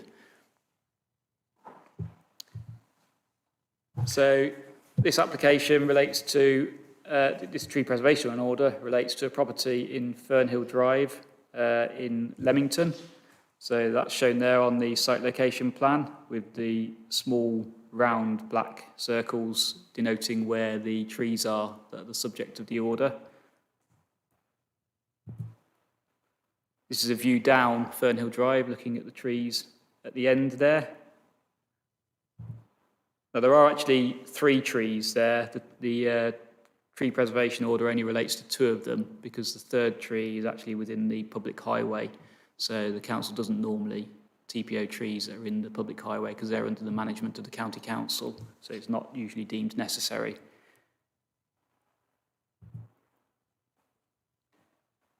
Another view of the trees there. So the one tree is the tree in the foreground is an oak tree in front of, directly in front of number 2 Fernhill Drive.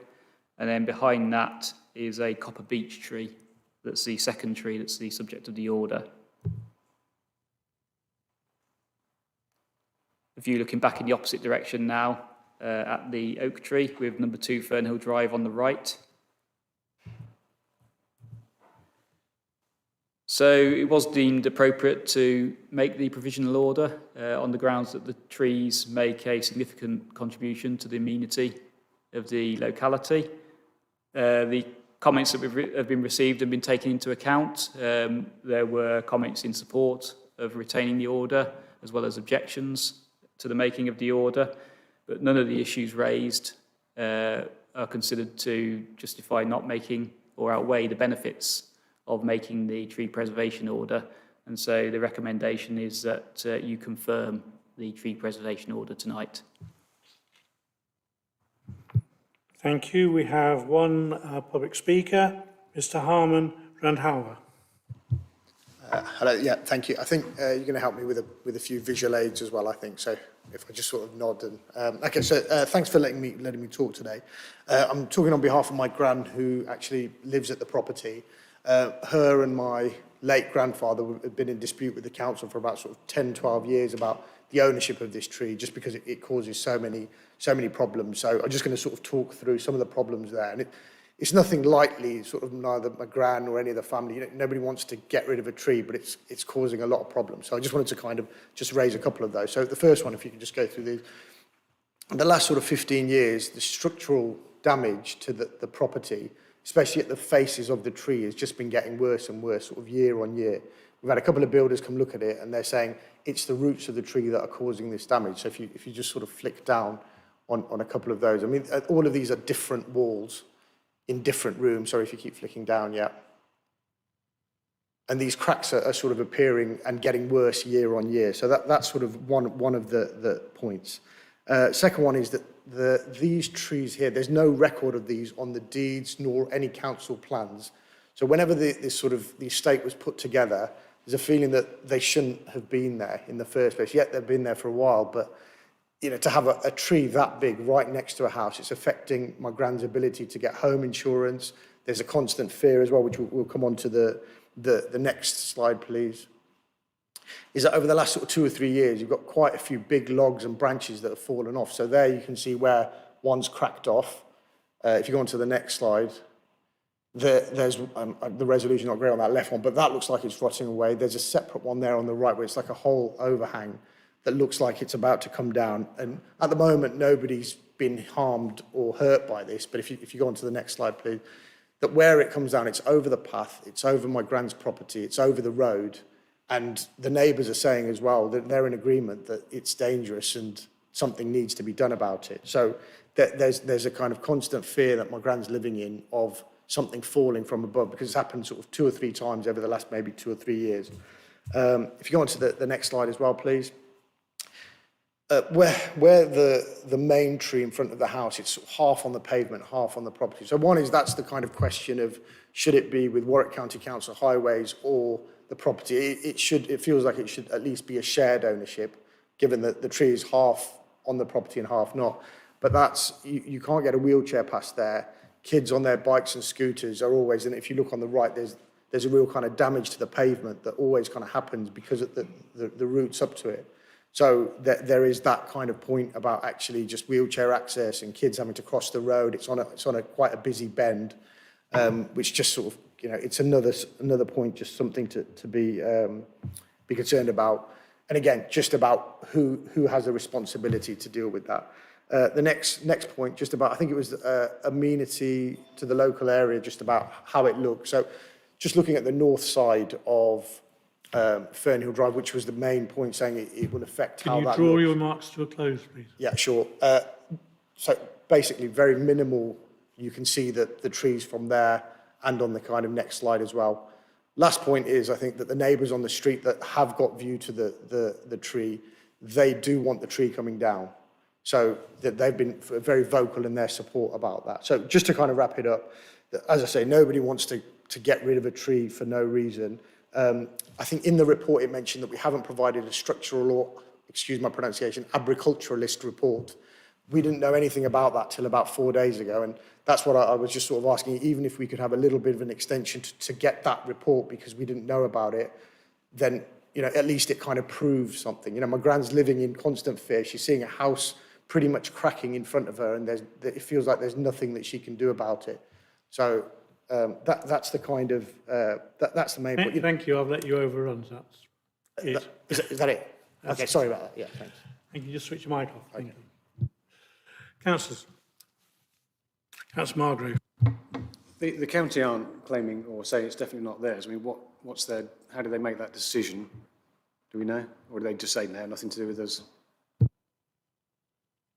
I don't know how they make that decision. That's what I mean, that's a land ownership issue really between the two landowners, the county of the road and the owners of the property. But I don't know how they've made that decision. Councillor Jackson. Yeah, I mean, if it's anything like trees near where I am in Warwick, then I suspect the tree was planted originally on highway land. And just grown to encroach on the garden. I doubt it would have been planted by an owner on their front lawn. Is that a fair assessment? I actually think in this case, given the size and age of the tree, it predates the construction of the house. So it was there before they built the house and possibly the road as well. I suppose one thing to bear in mind is that the ownership of the tree isn't relevant to the assessment we're making here, because we're just considering the amenity benefits of the tree and whether it's worthy of a tree preservation order balanced against the issues that have been raised in the objections. So whether or not it's the county council own the tree or number 2 Fernhill Drive own the tree, it doesn't actually factor in those considerations. Can I just come back on? Yeah. So, and on the matter of the cracks in the wall, would you say that they are relevant in themselves, and is the fact that there appear to be cracks in various rooms a sign that it's possibly not to do with the tree and possibly to do with the construction of that property itself? What are your thoughts on that? But based on the evidence we have at the moment, there's there's no evidence to suggest that it's the tree causing those cracks, or that it isn't.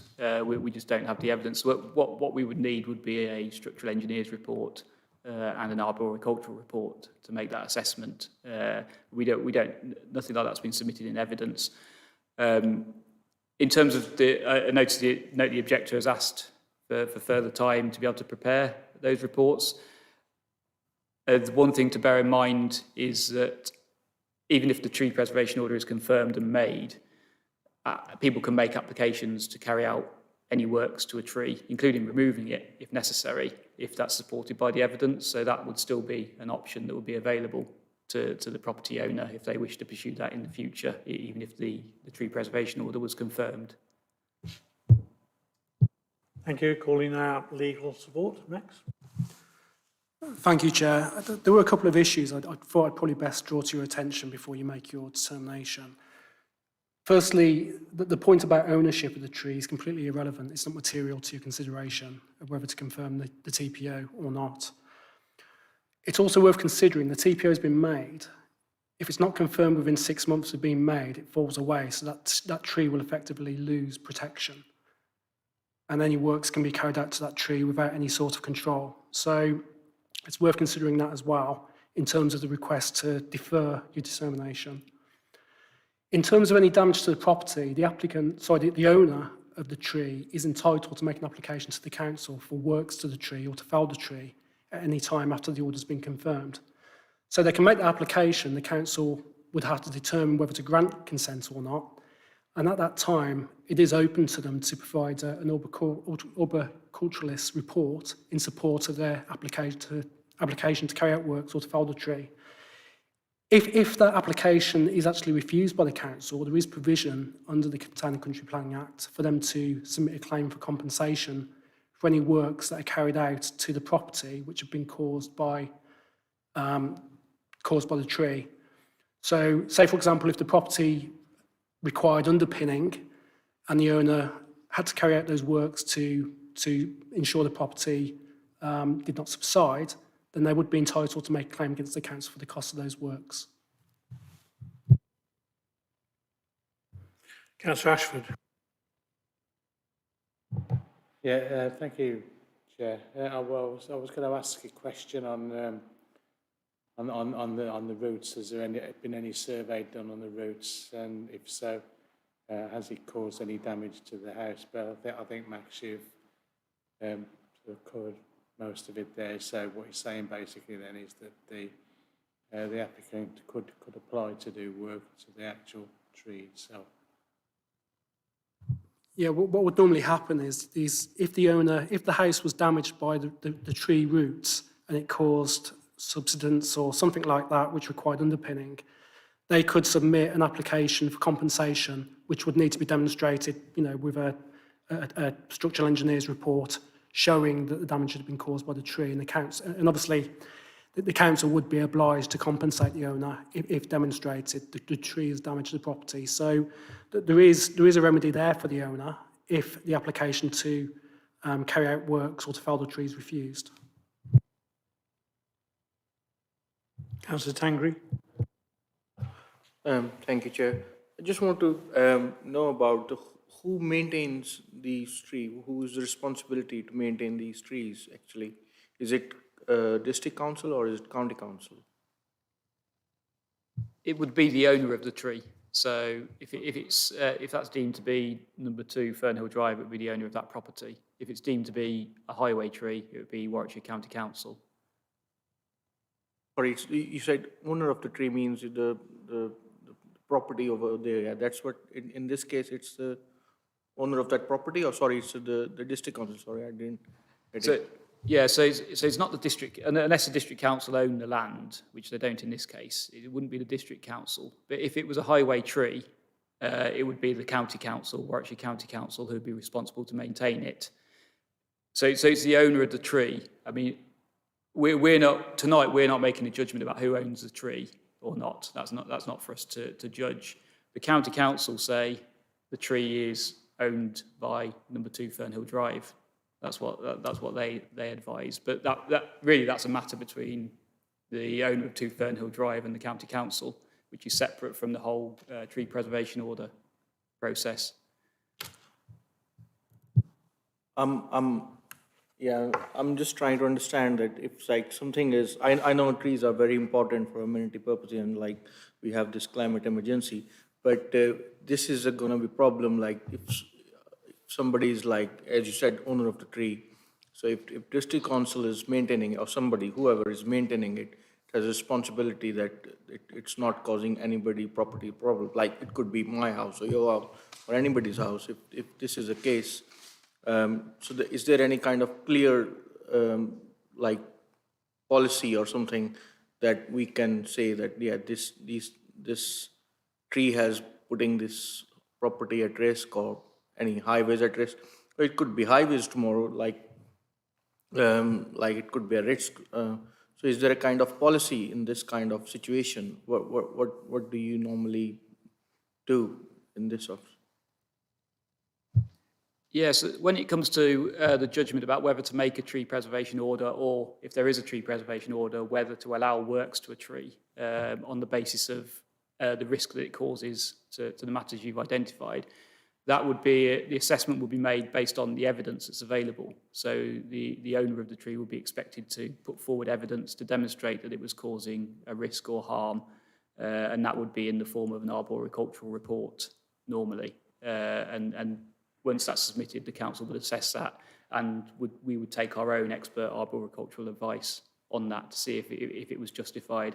And if it was justified, then either the decision would be made not to confirm the tree preservation order if it had been submitted now, or to allow the works to the tree if it's submitted as an application at a later date. Thank you. I think it's worth pointing out that the TPO doesn't prevent works from being carried out to the tree. It just, all the TPO does, it enables the council to have control over those works to ensure that you know, if there's an application to carry out works to the tree or to fell it, that there is actually evidence presented by the applicant to show that.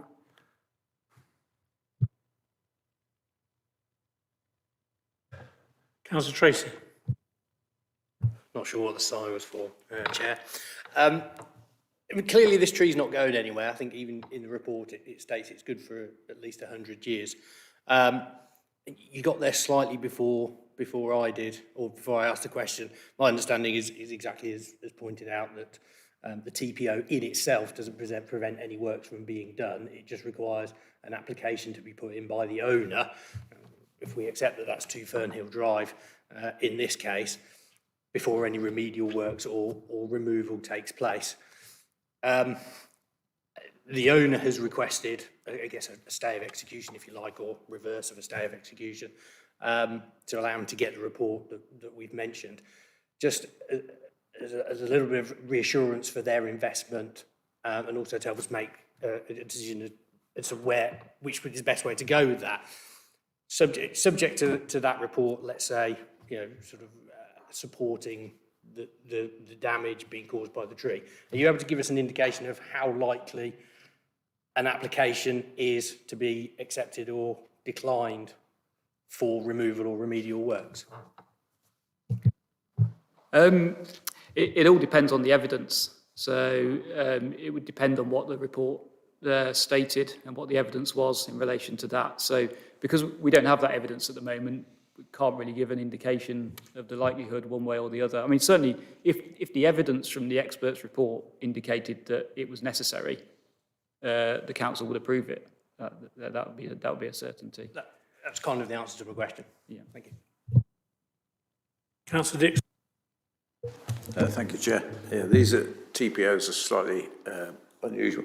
The applicant here, the resident here may well go away if the TPO is granted and get the arboricultural report to prove that there is damage to the property, submits that. That may allow the district council to allow that work to be undertaken, but the question then is, who pays for that work? Because it's an entirely separate issue, as I understand it, as to who the ownership is, and that's when the resident plus the county council have to have a discussion. So here we're just saying, if we grant the TPO, that no work can be undertaken in the meantime. So in that sense, it's a slight anomaly. The bigger question is who owns the thing? Yes, and I suppose one thing to bear in mind is that applies to many trees that aren't covered by TPOs, you know, in lots of situations.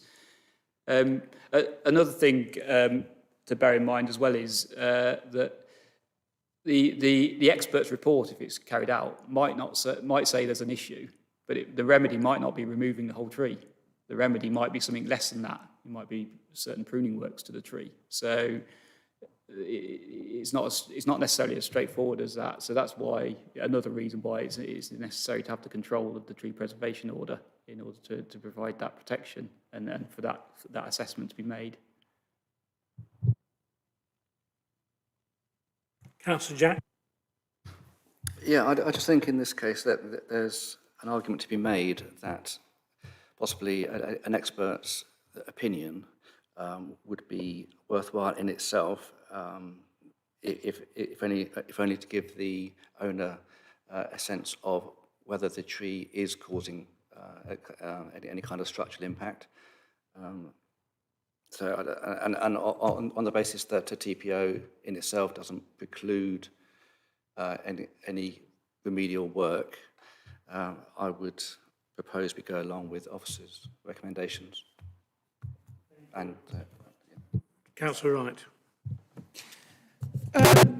Just want to clarify two things here, please. First of all, if the TPO doesn't go on this tree at the moment, which it's already been identified, it's owned by number 2 Fernald Drive, technically speaking, I could get a chainsaw and cut it down tomorrow without any permission. Is that correct? When it lapses, yes, yeah. You would Right, be able to. okay. The introduction of a TPO, in effect, subject to a report with regards to the foundations and all the rest of it from there, what the TPO would do in reality would actually ensure that there would be very clear and valid reasons to actually remove the tree or make any changes or modifications to it. And at this moment in time, with the absence of any report, or in terms of structural report, where the roots are causing damage and things from that, that's a very difficult thing to do. And realistically speaking, in some ways, that's the first element that needs to be considered. I also understand that because the ownership technically has been identified as the applicant from there to Fernald Drive, they would be responsible for actually making sure that that report was pulled together and presented back to the council. Is that correct? Thank you. Thank you. I have a proposal for Councillor Jack, seconded by Councillor Quinney, who doesn't want to speak. All those in favour of granting or retaining the TPO, please.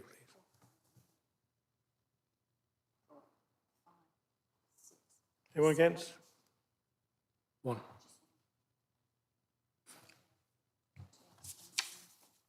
Thank you. So the TPO is retained.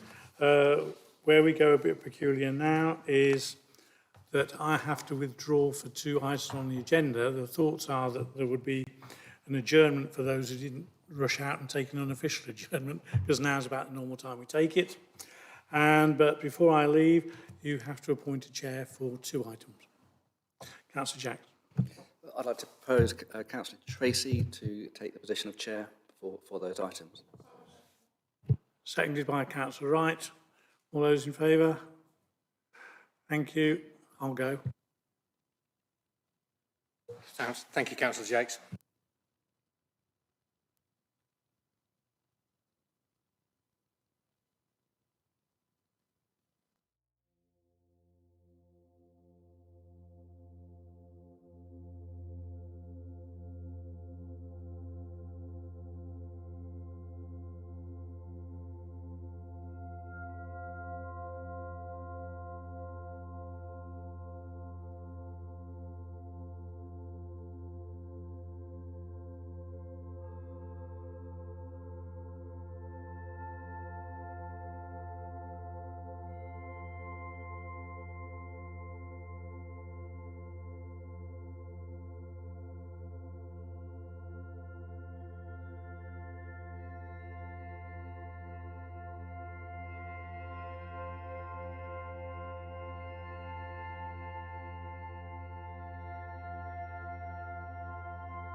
Welcome back, everybody, after that brief hiatus, and welcome everybody back watching us on the YouTube channel as well. We'll move on, if we can, to agenda item 6, which is W210610, 1 Manor Farm Close, Royal Leamington Spa. This application relates to a site in Lillington, in Leamington. It's a development that's recently been constructed, residential development accessed off Lime Avenue. It shows the site here with the red line around the property, recently constructed property that within that development that the application relates to. So the application is to, the planning permission was for the erection of C3, Class C3 dwellings, and this application is to change the use of one of them into a Class C4 house in multiple occupation. This is the aerial image showing the site and its relationship with Lime Avenue. That image was prior to the construction of the development. And the view of the site from the street showing the development under construction but largely completed in that photo. This is the front elevation. So these are the approved plans from the planning permission that was granted for the residential development. There aren't any changes externally proposed. And then the rear elevation, we're looking at the property on the right there. And then ground floor plan. This is the one on the left is the one we're looking at. First floor plan. And then second floor plan. And then finally the third floor plan. So what was granted planning permission was a 4-bedroom house. So you'll be aware that policy H6 is the main consideration for these kinds of applications. This shows the map from the calculation of the 10% concentration under H6. So you can see from that there is one existing house in multiple occupation, one of the yellow dots. The other yellow dot covers this property itself, which hasn't been occupied as such yet, and another property within the development where there was initially a planning application for a house in multiple occupation that's since been withdrawn. So the 10% calculation comes way under the 10% due to there only being that one existing property. So the proposal complies with local plan policy H6, both the main 10% consideration and all the other considerations within it. There's no negative impact on neighbouring amenity and no increase in the requirement for parking, because the parking standards actually require less parking for what's proposed now, the new use, 2 spaces for a 4-bedroom house in multiple occupation, than is required for the authorised use as a 4-bedroom dwelling, which would require 3 spaces. So one other thing to make you aware of is that there was, I think in the objections, a planning application for the property at the other end of this terrace, so the right-hand one. The right-hand one, as we look at that photo, number 3 Manor Farm Close, there was a planning application for that to be converted into a HMO as well, but that would have conflicted with policy H6 because it would have sandwiched the property in the middle between 2 HMOs, which isn't permitted. So that application has been withdrawn.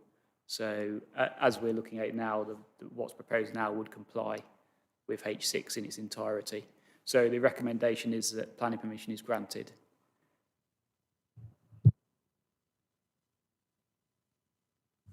Thank you very much. Lights back on. I've got 2 speakers on this as well. First, Councillor Amanda Stevens, and following Councillor Phil Kohler. Thank you and good evening. The Town Council have objected to this application because of its concerns about parking provision for the application site. According to Chapter 2, Sections 1 to 2 of Warwick District Council's Parking Standards Supplementary Planning Document, there is a requirement for 2 allocated parking spaces for a 4-bedroom HMO. New build developments, such as Manor Farm Close, are not normally exempt from parking standards requirements. As the garage at number 1 Manor Farm Close cannot, we understand, be counted as a parking space for parking standards purposes, that leaves, so far as the Town Council is aware, only one allocated parking space. Chapter 2, sections 15 to 23 of the Parking Standards Supplementary Planning document explain that there are various options as to how an allocated parking space can be achieved in a development, but that a space should usually be visible from a habitable room in the property. The Town Council does not consider that sufficient specific information has been provided by the Planning Department as to how a second allocated parking space has been achieved for number 1 Manor Farm Close. As Ward Councillor, I would stress the need for adequate allocated parking space across the whole development to avoid adding to existing parking pressure in neighbouring roads. Thank you very much. Thank you. Councillor Kohler. Thank you very much, Chair. Good evening, everybody. Firstly, I would like to thank the applicant for withdrawing the equivalent application for 3 Manor Farm Close. It was a very welcome move, so I'd like to publicly thank them. Thank you.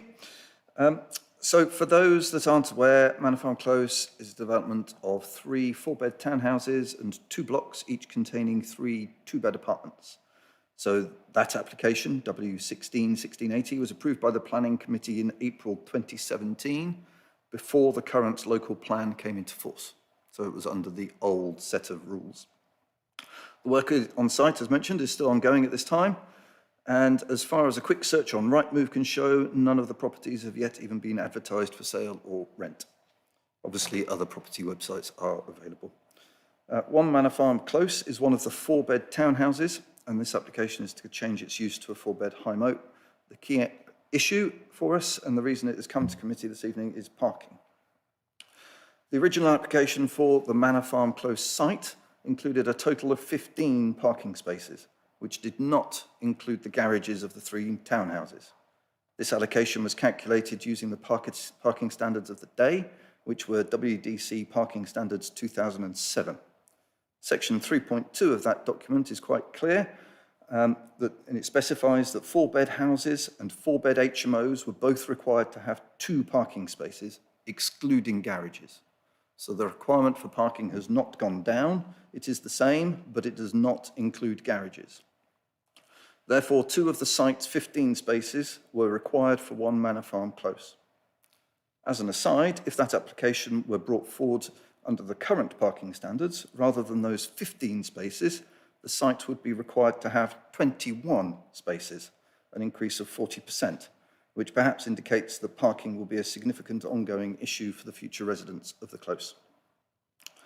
The only reference to how those 15 parking spaces were to be allocated is an email from the agent specifying that 2 tandem parking spaces on the site would be allocated to a single unit. It did not specify which unit they would be allocated to. So this evening's application, changing the use of 1 Manor Farm Close to be an HMO, acknowledges the requirement for 2 spaces, but specifies these as the space in front of the garage and the garage itself.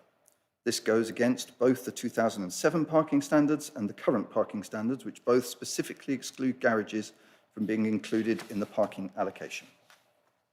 The current parking standard does allow for special circumstances where garages may count as part of the allocation, but section 2.20 of that document specifies that the garage should be at least 26 metres squared, and the garage at 1 Manor Farm Close is just over 16 metres squared, so it could not be counted even if special circumstances had been argued for.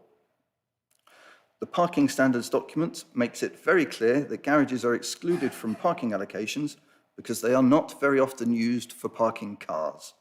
And in this instance, this application, you can just imagine the runaround that the owner of a car parked in the garage would have whenever the space in front of the garage was occupied by a housemate's car. This is just not practical. In conclusion, this application only has 1 valid parking space and is consequently 1 parking space short. If committee decides to approve this application as it stands, it would seem to do 2 things. It would seem to set a precedent that garages can be included in parking allocations, even when they don't meet the specified minimum dimensions, and it would set future residents of Manor Farm Close on course to clash over how those precious 15 parking spaces are to be used. Clearly, I would argue that the correct decision this evening would be to refuse the application on the grounds that counting a garage as one of the property's parking allocation is a clear breach of the council's parking standards. Alternatively, committee may wish to consider deferring the decision to allow time for a plan to be brought forward showing how those 15 parking spaces are intended to be used by the future residents of the Close and showing that 2 of those parking spaces are clearly allocated to 1 Manor Farm Close. Thank you very much. Thank you, Councillor Gola. Both are in time. To the floor, I've got Councillor Yates and Councillor Wright.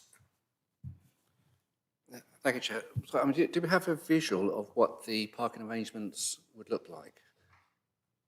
Thank you.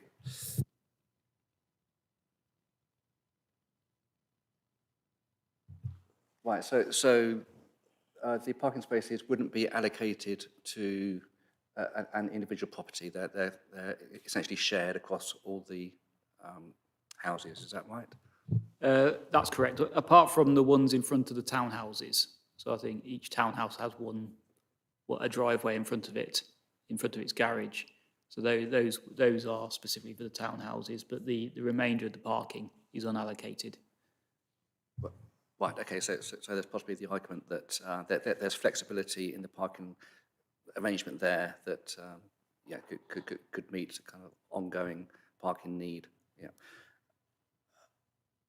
Okay, finally, so what are your thoughts on the point that's been raised about garage width? How do you see that's being relevant to the parking allocation? Okay, I mean, that's correct. So the garage in this case wouldn't count as a parking space because it's not large enough in relation to the council's parking standards. So the parking issue in this case is we're comparing what's got permission, what could happen anyway, even if this change use didn't happen, and what's proposed. So what the change is.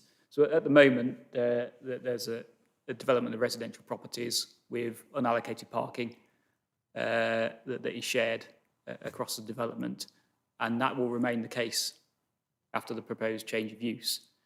The only change is that the council's parking standards require 1 fewer space for the use that's proposed than for the use that's been approved.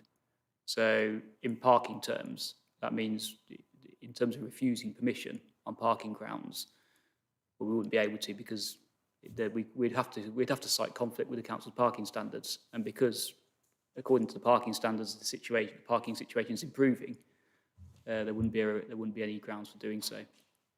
Okay, thank you. Okay, we've got Councillor Wright. Mr. Young, in terms of the parking standards that are being applied, are they being applied from the original application or the standards that are there today? And in addition to that, within the TR3 elements of parking, section 5.59 states very clearly there that consideration should be given to a parking space in a situation like this for somebody who's got a disability from there. And from what you've said, they won't be dedicated parking spaces, they'll just be parking spaces attracted to that from there. Now then, if the standards that were applied, which I think came in 2019, what would be the number of parking spaces required? Because for a 4-bedroom property, in my recollection, it's more than 2, it's 3 from there, in which case, this doesn't meet that criteria, does it? Okay, so the standards to be applied to the current application would be the standards as adopted now. So not the standards as they were at the time the previous application was considered. And what those standards require, so for what's there now on this site, they would require three spaces for a 4-bedroom house, 4-bedroom Class C3 house. For a 4-bedroom house in multiple occupation, which is what is proposed now, they would require 2 spaces, because it's 1 space per 2 bedrooms for a house in multiple occupation. So the requirement of the standard is actually less than for a 4-bedroom C3 house. Is that not in some respects a fudge then? In some degree, because if you get a situation where somebody decides to apply for a variation on a planning permission that they've already got, because there are issues in terms of space or even financial returns, then turning it into a HMO is in effect a bit of a fudge, because it actually releases them from some of the parking standards that the house normally carries now, which it would do if the current standards were being applied. Is that not the case here? I mean, those are the standards as they've been adopted. So that would have been based on an assessment of the likely parking demand for the different types of uses. So based on that assessment, at the time the council chose to adopt the standards, it was deemed that a 4-bedroom C3 house would be likely to have generate more parking demand than a 4-bedroom house in multiple occupation. That's the adopted policy, so that carries significant weight in our assessment. Yes. I've got Councillor Dixon, Councillor Quinney and Councillor Tangri in order, please. Thank you, Chair. Perhaps actually, if I could offer a word of caution, we are talking about parking here, and I think we're talking exclusively car parking. Can I move the debate onto cycle parking? Because as I understand the current parking standards, we should have one cycle parking space for every 2 bedrooms, which means that we should have 2 cycle parking spaces on this site. I can't see any reference in the report, and I can't see anything on that plan that talks about cycle parking. What reassurance can you give me on that, Mr. Young? Yes, so cycle parking for a house with a garden, it's normally taken that the garden is sufficient to meet any requirements for cycle parking, and in this case, it's got a garage as well as the garden, so that would be deemed to meet the requirements for cycle parking.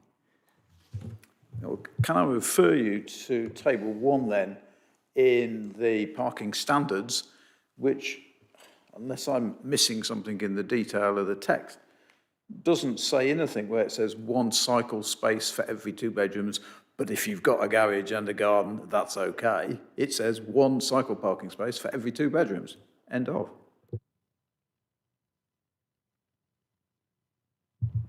Just bear with me for a second.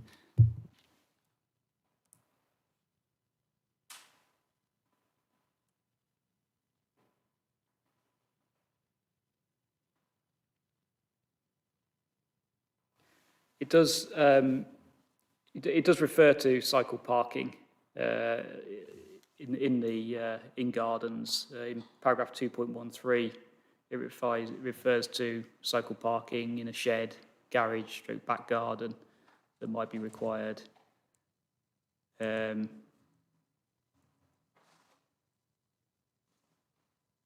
Well, with all due respect, no, it refers to cycle storage, which I don't think is the same as cycle parking.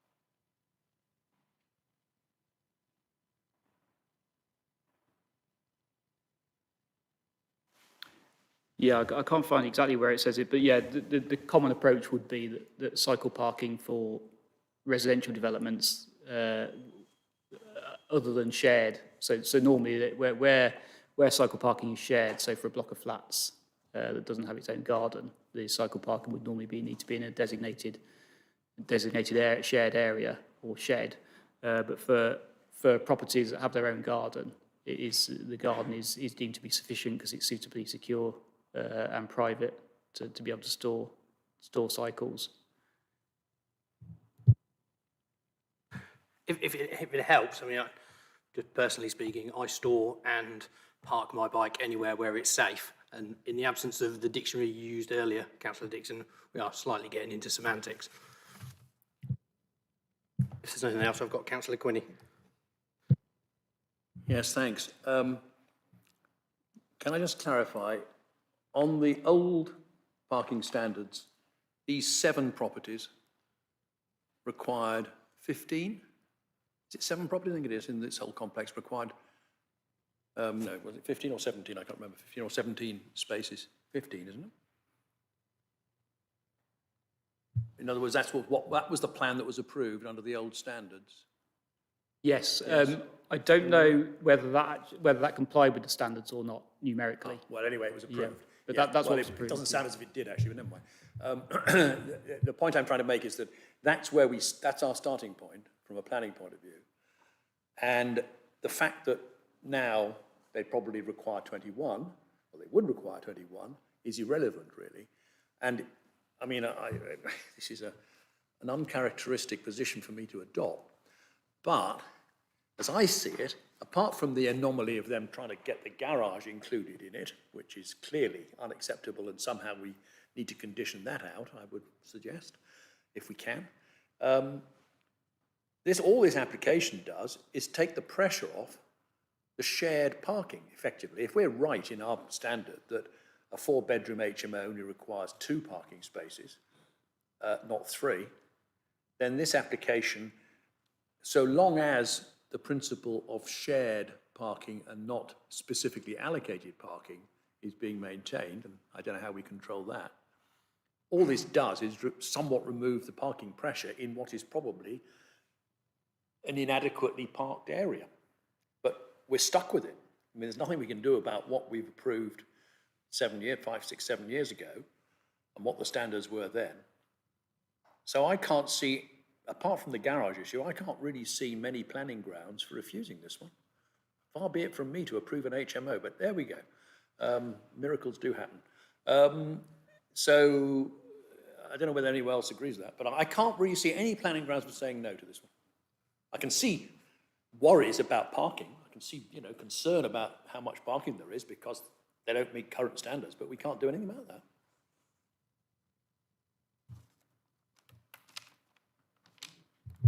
Yeah, I mean, if it helps, I'm just thinking that obviously the council grant planning permission for conversions of C3 dwellings to HIMOs regularly where they comply with policy H6. And provision of cycle parking isn't a specific requirement of H6 over and above what would normally be required for a C3 dwelling. So in those cases where it's perhaps a little different in this case because it's a new built development, so it seems slightly different, but it's treated exactly the same as if there was an established residential property on the street. And we would take the view that the car parking and the cycle parking would just be assessed against the parking standards, taking into account that it's a C3 dwelling now. What's the requirement for that? And it's going to be a HIMO, what's the requirement for that? And in terms of cycle parking, it's accepted that would be, if it's got a garden, it will go in the rear garden. Thank you. I've got now Councillor Tangri, followed by Councillor Ashford and Councillor Jakes. Thank you, Chair. I'm just reading on some of the notes on this, and it says that out of 9 units, only 2 become HMOs. Is that the case? So 7 can be given to the families, not the students? So in terms of what they've applied, they initially applied for 2, submitted planning applications for 2 of the properties to become HMOs. One of those applications has been withdrawn. So now we've just got 1 planning application to convert one of the properties to a HMO. So as it stands, there would be one of the properties would have permission, well, if it was granted, would have permission as a C4 HMO. The rest would be C3 family dwellings. I'm just thinking in terms of if the applicant is going to rent these, is there a kind of planning condition can be put that it should be given to non-car users? No, we can't get to that level of detail of restriction from a planning point of view, no. Okay, thank you. Thank you. Councillor Ashford. What I was going to do was I was going to second Councillor Quinney, take advantage of the benevolent mood that he's actually in. So. To be clear, Councillor Gwilly, were you proposing? I should have done, but since I've been preempted, so why didn't we get Mr. Ashford? In which case, Councillor Ashford, I do have Councillor Jakes to speak, but perhaps it would be better if you propose and maybe look for a seconder, which I think might be forthcoming. But I'll give the floor to Councillor Jakes first. He might want a third. No, that's okay. I don't particularly want a bite of this, Joey, but no, given that what's before us is not a matter of houses being sandwiched between two HMOs, and that we are simply looking at parking provision, I would also advocate making a proposal would go along with officers' recommendations, but looks like I'm third in line, so we have the wealth. In which case, if it's okay, I note there are two conditions on the application. So again, for the point of clarity, and the hole that I fell in earlier, presumably we're happy with those conditions. I don't know, Councillor Ashford, if you want to formally propose and seek a formal seconder. Well, formally propose. Hang on, one second. Councillor Grinny. Could I just, I did raise a question of the garage. Are we going to leave that in as having approved, made that a precedent, which I think was a point made earlier? I don't think we should do that, should we? I think we should somehow exclude that, if we can, from our approval. We can approve the HMO application while denying the use of a garage for parking. I think the point, correct me if I'm wrong, was that what we were debating or discussing was the fact that there's actually a reduction in the requirement from the old application or from the old provision to the new provision. It does seem likely to me, or does seem sensible to me that perhaps if we can attach the condition around the garage, that would seem sensible. I'd say if you wanted to cover something like that, probably best as an informative note, because the garage could be used for parking now, so we can't change that in relation to the C3 dwelling. So probably best if we wanted to make it clear that we haven't considered the garage in our assessment, which is set out in the report, the officer's report to that extent. So an informative note would probably cover that. So long as that would be visible for future such applications. That's the only concern. Notes tend to get lost after, whereas a condition doesn't get lost. Yeah, it would be on the decision notice, so it would come right after the conditions. So, sorry, if I can just add as well, Councillor Quinney, in order to impose a condition, it has to be necessary to make the development acceptable in planning terms. Obviously, this would fail that test because there's no necessity for a condition to be imposed. I have one last go. Just that this whole development was predicated not on allocated parking spaces, but on unallocated parking spaces. So we could approve this HMO conversion on the basis that it requires one less unallocated parking space, and we could make that explicit, and we can suggest that the garage condition be removed, the garage suggestion be removed. Then we simply approve it on the basis that it will only require 2 unallocated parking spaces, not the 3 that the current standard requires. I think the point is, I think the relevance of the garage is that it's only relevant in relation to calculating the number of parking spaces and whether it meets the parking standards. Clearly, the report is quite clear in that it's not taking the garage into account in making that calculation. So it's not setting any sort of precedent. In which case, for the last time, hopefully, do we have a proposer and a seconder? I'm happy with either order. Fine. Yeah, happy, just the conditions that are contained within the report. And Councillor Quinney's note, or our note, around the garage.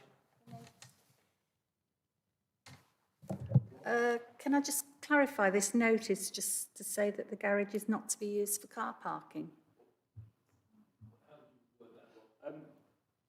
I think what we're looking for is to say in approving this, in granting this planning permission, the district council hasn't had regard to the garage as a parking space, as set out in, as proposed in the as was suggested in the application. Yeah. Got that, Martin? That's what you're proposing. Good, good. Do we find a seconder? Thank you. Jolly good. Fine. In which case, can I have a vote? All those in favour, say aye.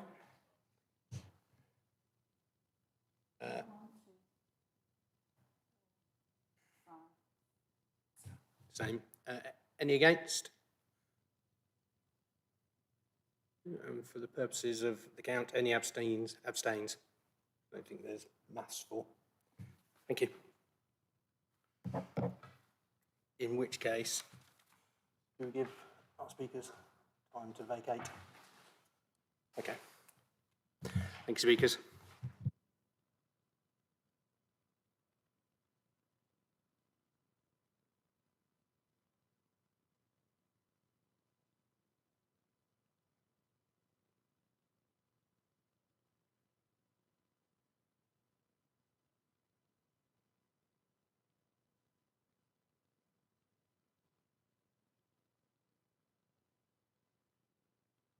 Thank you.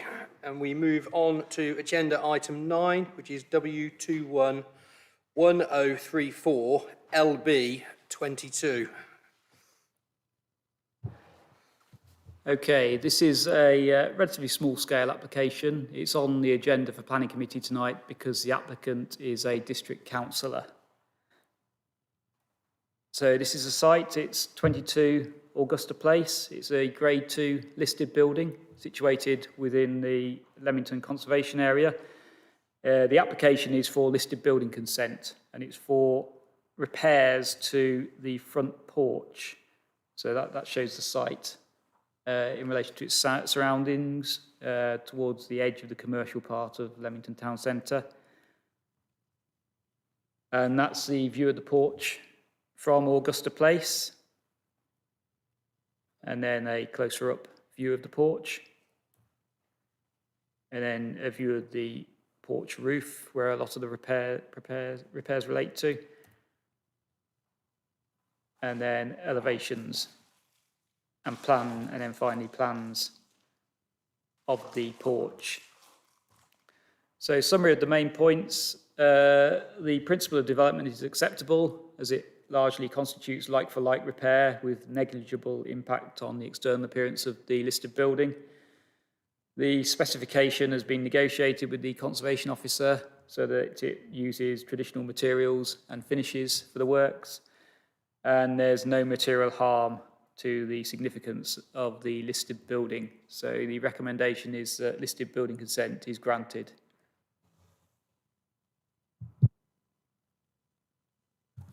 At which point we go to the floor. I've got Councillor Quinney, then Councillor Wright. Sorry. I propose that this is accepted on the basis of what it is. Just give Councillor Quinney his moment in the sun.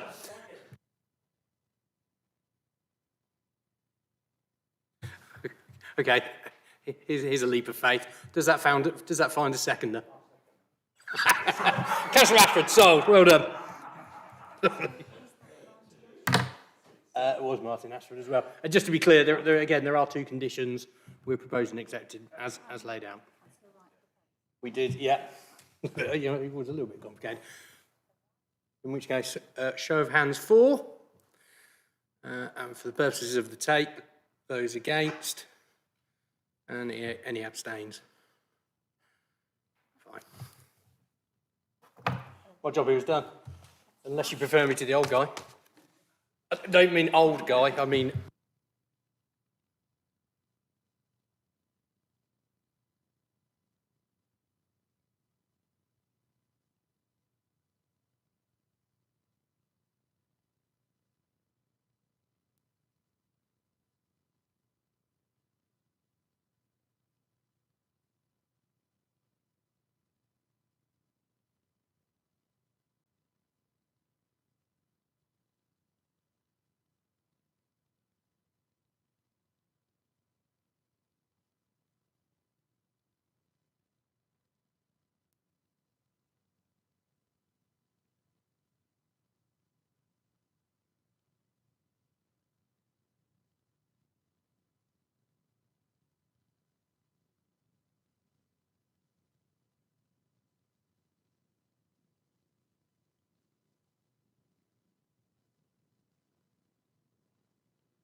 Thank you, councillors. I thought I was going to miss Councillor Quinney having a miracle then. You were about to have a miracle happen to you at previous meeting. I was watching. I nearly fainted. However, moving on. Agenda item 7, which is W210965, land east of Turpin Court, Royal Empton Spa. Thank you, Chair. I'll share my screen.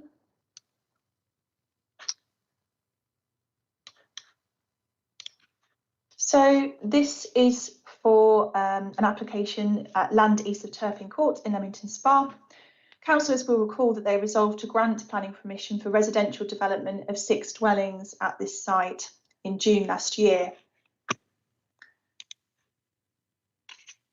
The proposal seeks a variation of condition of the plan numbers associated with the former application to allow for design changes to 4 of the plots to provide a single terrace of 4 properties next to approved semi-detached bungalows and alterations to the roofs of the properties. There'll be no increase in the number of units. This application is being presented to councillors as Warwick District Council are the applicant. This is the site location plan. Existing residential development surrounding the site, existing trees neighbouring the site. The site was formerly occupied by single garages. These have now been demolished following planning permission. The site is accessed along here. This is the application site, the nearby trees, which I referenced a moment ago. Site's a little overgrown now, and as you can see, the garages have gone. Surrounding residential development, which faces rear towards the site and along the other side. And these are the bungalows which currently occupy the site next to the application site and the access leading into the site. This is the approved block plan. So these are 2 bungalows, with these being 4 1.5-storey properties. This is the proposed plan. So you see the bungalows stay the same, and then you have a row of terrace properties here. The parking and cycle storage arrangement will remain the same. These are the approved plans. So, like I said, the bungalows stay the same. And these are the approved plans for the 1.5-storey dwellings, which are flat roof. These would now become, would have very shallow pitched roofs, and these are changed from, like I said, the flat roof elements. These are the approved east and west elevations. So you can see here, there's a cut slide roof with a dormer, giving it the 1.5-storey element with the bungalows which sit in front. These now take this elevation, so that's the shallow pitch roof which I referenced, and this section here was not there previously, so this is extended to provide a small area of storage, and as I said, the bungalows remain the same. Overall, the ridge height would not be increased either. So these are the approved floor plans, the bungalows here, and then the first floor elements of the dwellings here. So these, as in the proposed plans, are extended to reach across the whole of the first floor. Bungalows here, and as I said, this is the area of storage which is proposed for the first floor of the row of terraces which they become. This allows more space for the ground floor for residents and is designed in such a way that the head height is restricted and has no windows, so cannot be used for habitable accommodation, and this ensures protection of neighbouring amenities. So this becomes the storage and plant area. This is a variation of condition application, and only the changes can be taken into consideration. The design is considered to be acceptable and would still represent an improvement in comparison to the existing site. The development would still have an acceptable impact on neighbouring amenity and the future occupiers, and there's no additional impact on trees. The application is therefore recommended for approval. Thank you. Over to you, councillors. Who wants to kick off?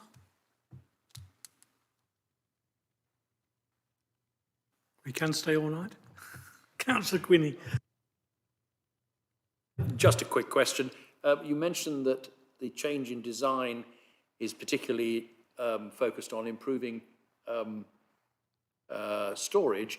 Are there any other reasons for the change in design, such as, I don't know, insulation or sustainability? Yes, the changes to make them terraces also aids with insulation as well. I think it makes a change to have a design which is a bit different to anyone else. I think it's good to have a design which is different to what you find everywhere else. Any other? Councillor Dixon. Thank you, Chair. To be honest, I can't see any problems with this. I'd like to propose that it's granted in line with officers' recommendations and the conditions attached. Thank you. I have proposed a seconder. Who wants to rush? Councillor Wright. Yeah, all those in favour, please show. Cool. First one tonight, isn't it? Unanimous. Thank you. That decision is carried. Now move on to agenda item 8, which is W21/1023 Victoria Park, Archery Road, Roehampton Spa. Thank you, Chair. I'll share my screen again.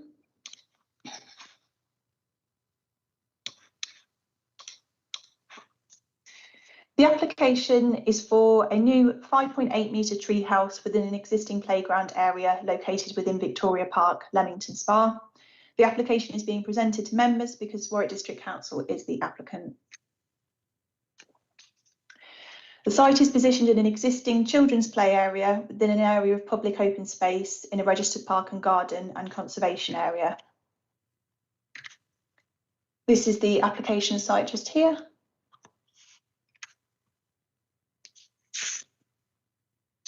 These are just some contextual photographs of the existing site where the treehouse will be located and existing play equipment and the wider site area.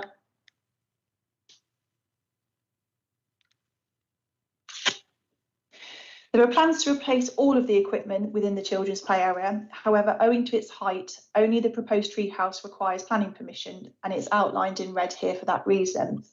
The remaining works can be completed under permitted development. This is the proposed treehouse, the design of which has been significantly negotiated between the Conservation Officer and applicant. Owing to the sensitive nature of the site being within a registered park and garden and conservation area, it is necessary to ensure an appropriate form of design which would not appear out of keeping. Given the existing low-level nature and modest scale and design of the existing play features within the park, it would be inappropriate to increase the scale of development any further. These are the elevation and floor plans. And a cross-section giving an indication of some of the play features.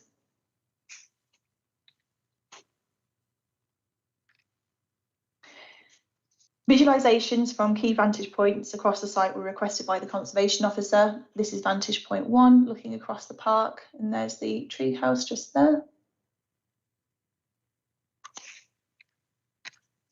And the second visualisation from the tennis courts with the treehouse just here.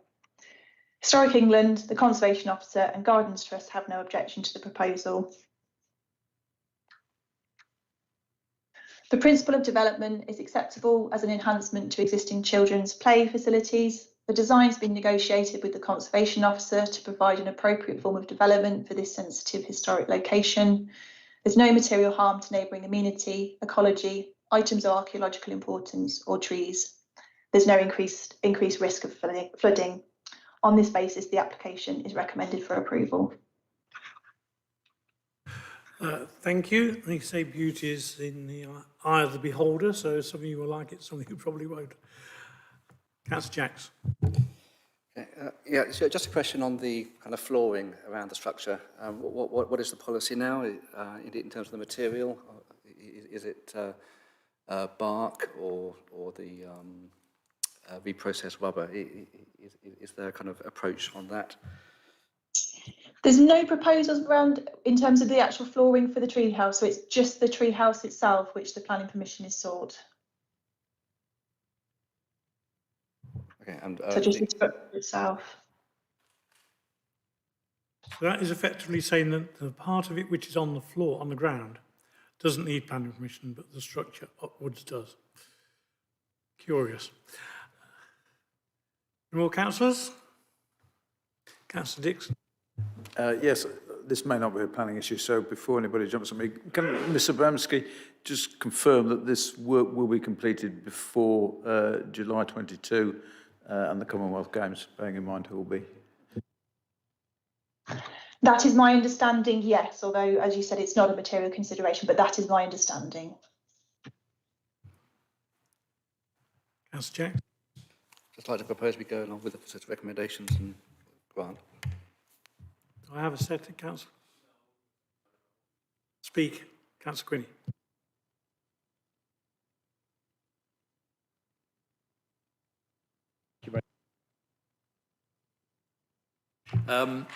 Yes, I just wanted to support what the Friends of Victoria Park said about the scale. Perhaps it's all been negotiated and that's the compromise we must live with, but I think they surprisingly, the Friends of Victoria Park, they wanted something a little more ambitious, a bit taller, etc. Maybe that's beyond the scope of this committee to make any comment on. But the one thing that I do have some sympathy with, which I think is within the scope of the committee, is the stainless steel external appearance of the tube. And I know it's been dismissed, any sort of treatment to it has been dismissed as perhaps expensive. Certainly a plastic version would be apparently not appropriate, but I just wonder what the objections really would be to some sort of long-lasting external paint, so you don't have this great big metal tube staring at you from some angles, if not from all.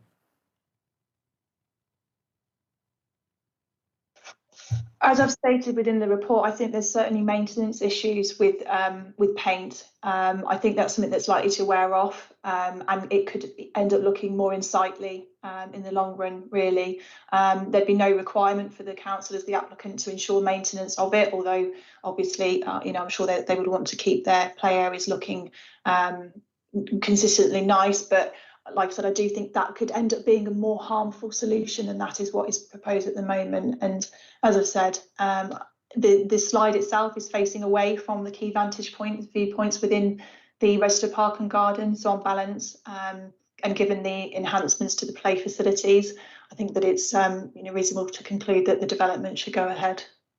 Yes, I just wonder if I may come back, Chair.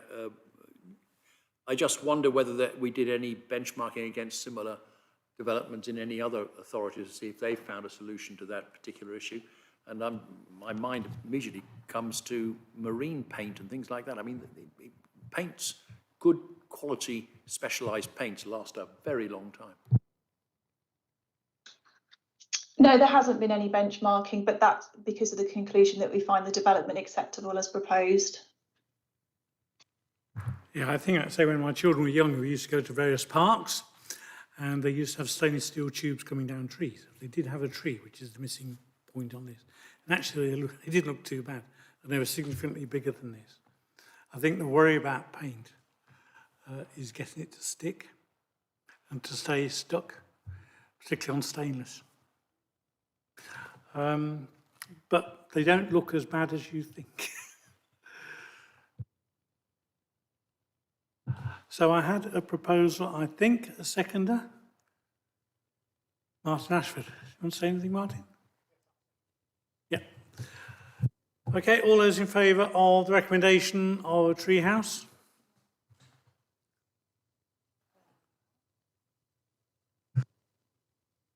Those against? That is clearly carried that we have a tree house without a tree.